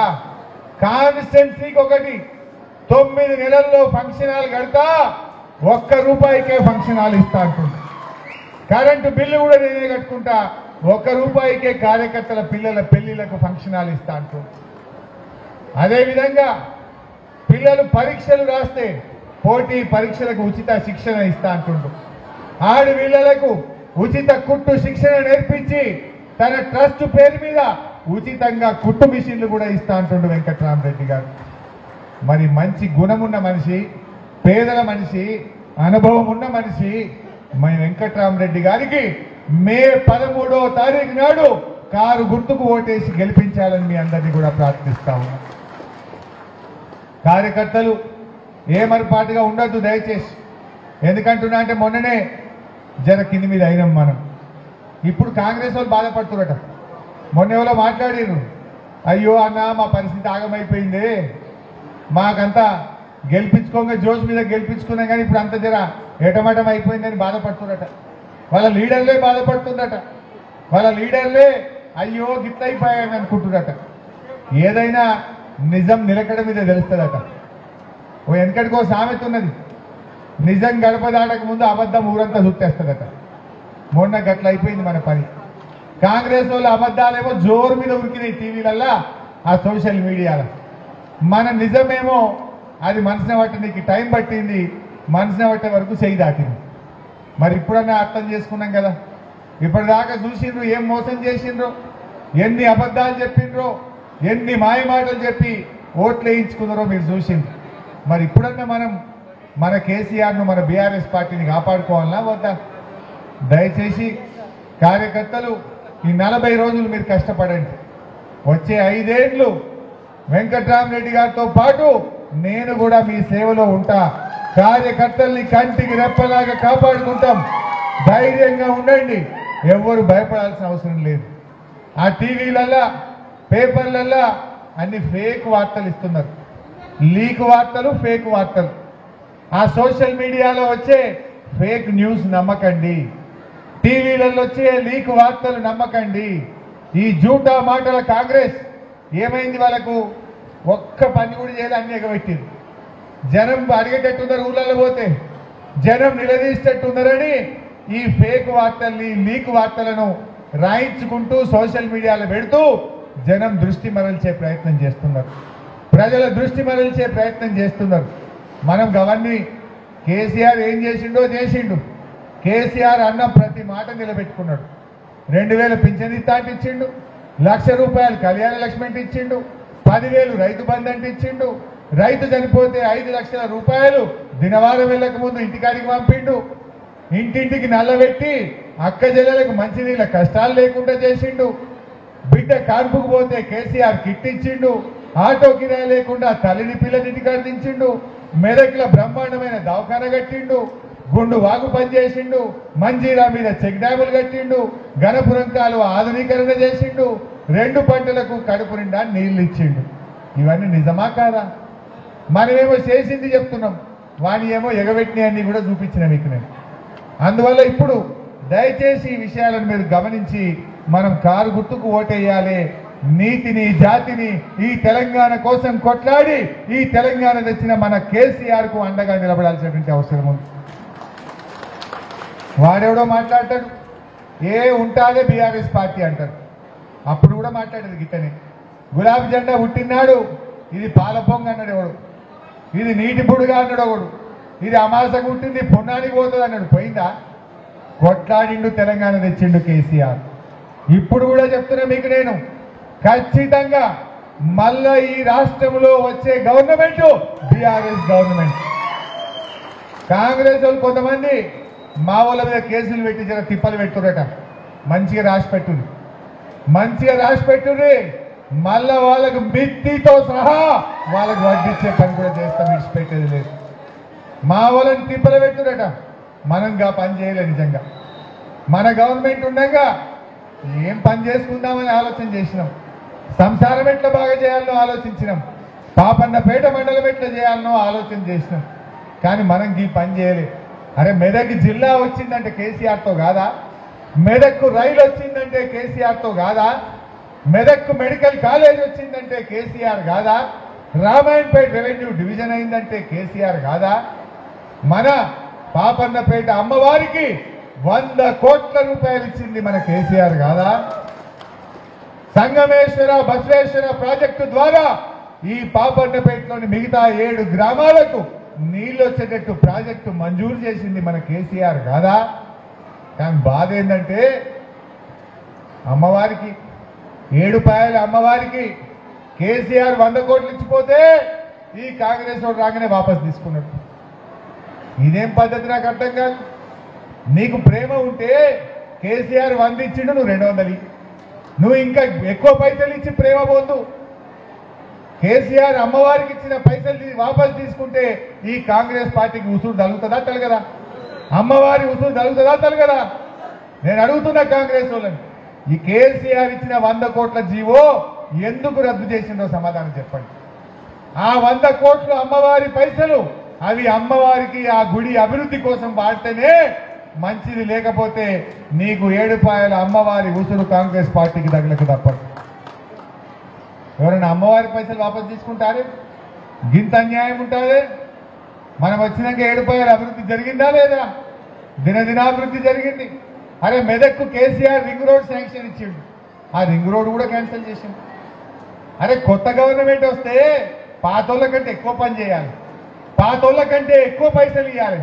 పాతోళ్ళు ఇచ్చి వాపస్ తీసుకుంటారు.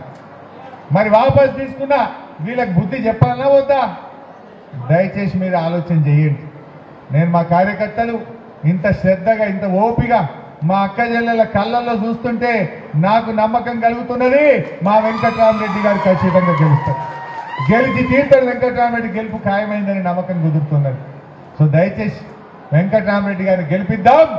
మళ్ళొక్కసారి మెదక్ కిల్లా మీద గులాబీ జెండా ఎగరేద్దాం. జై తెలంగాణ. ఈరోజు Like, share, subscribe.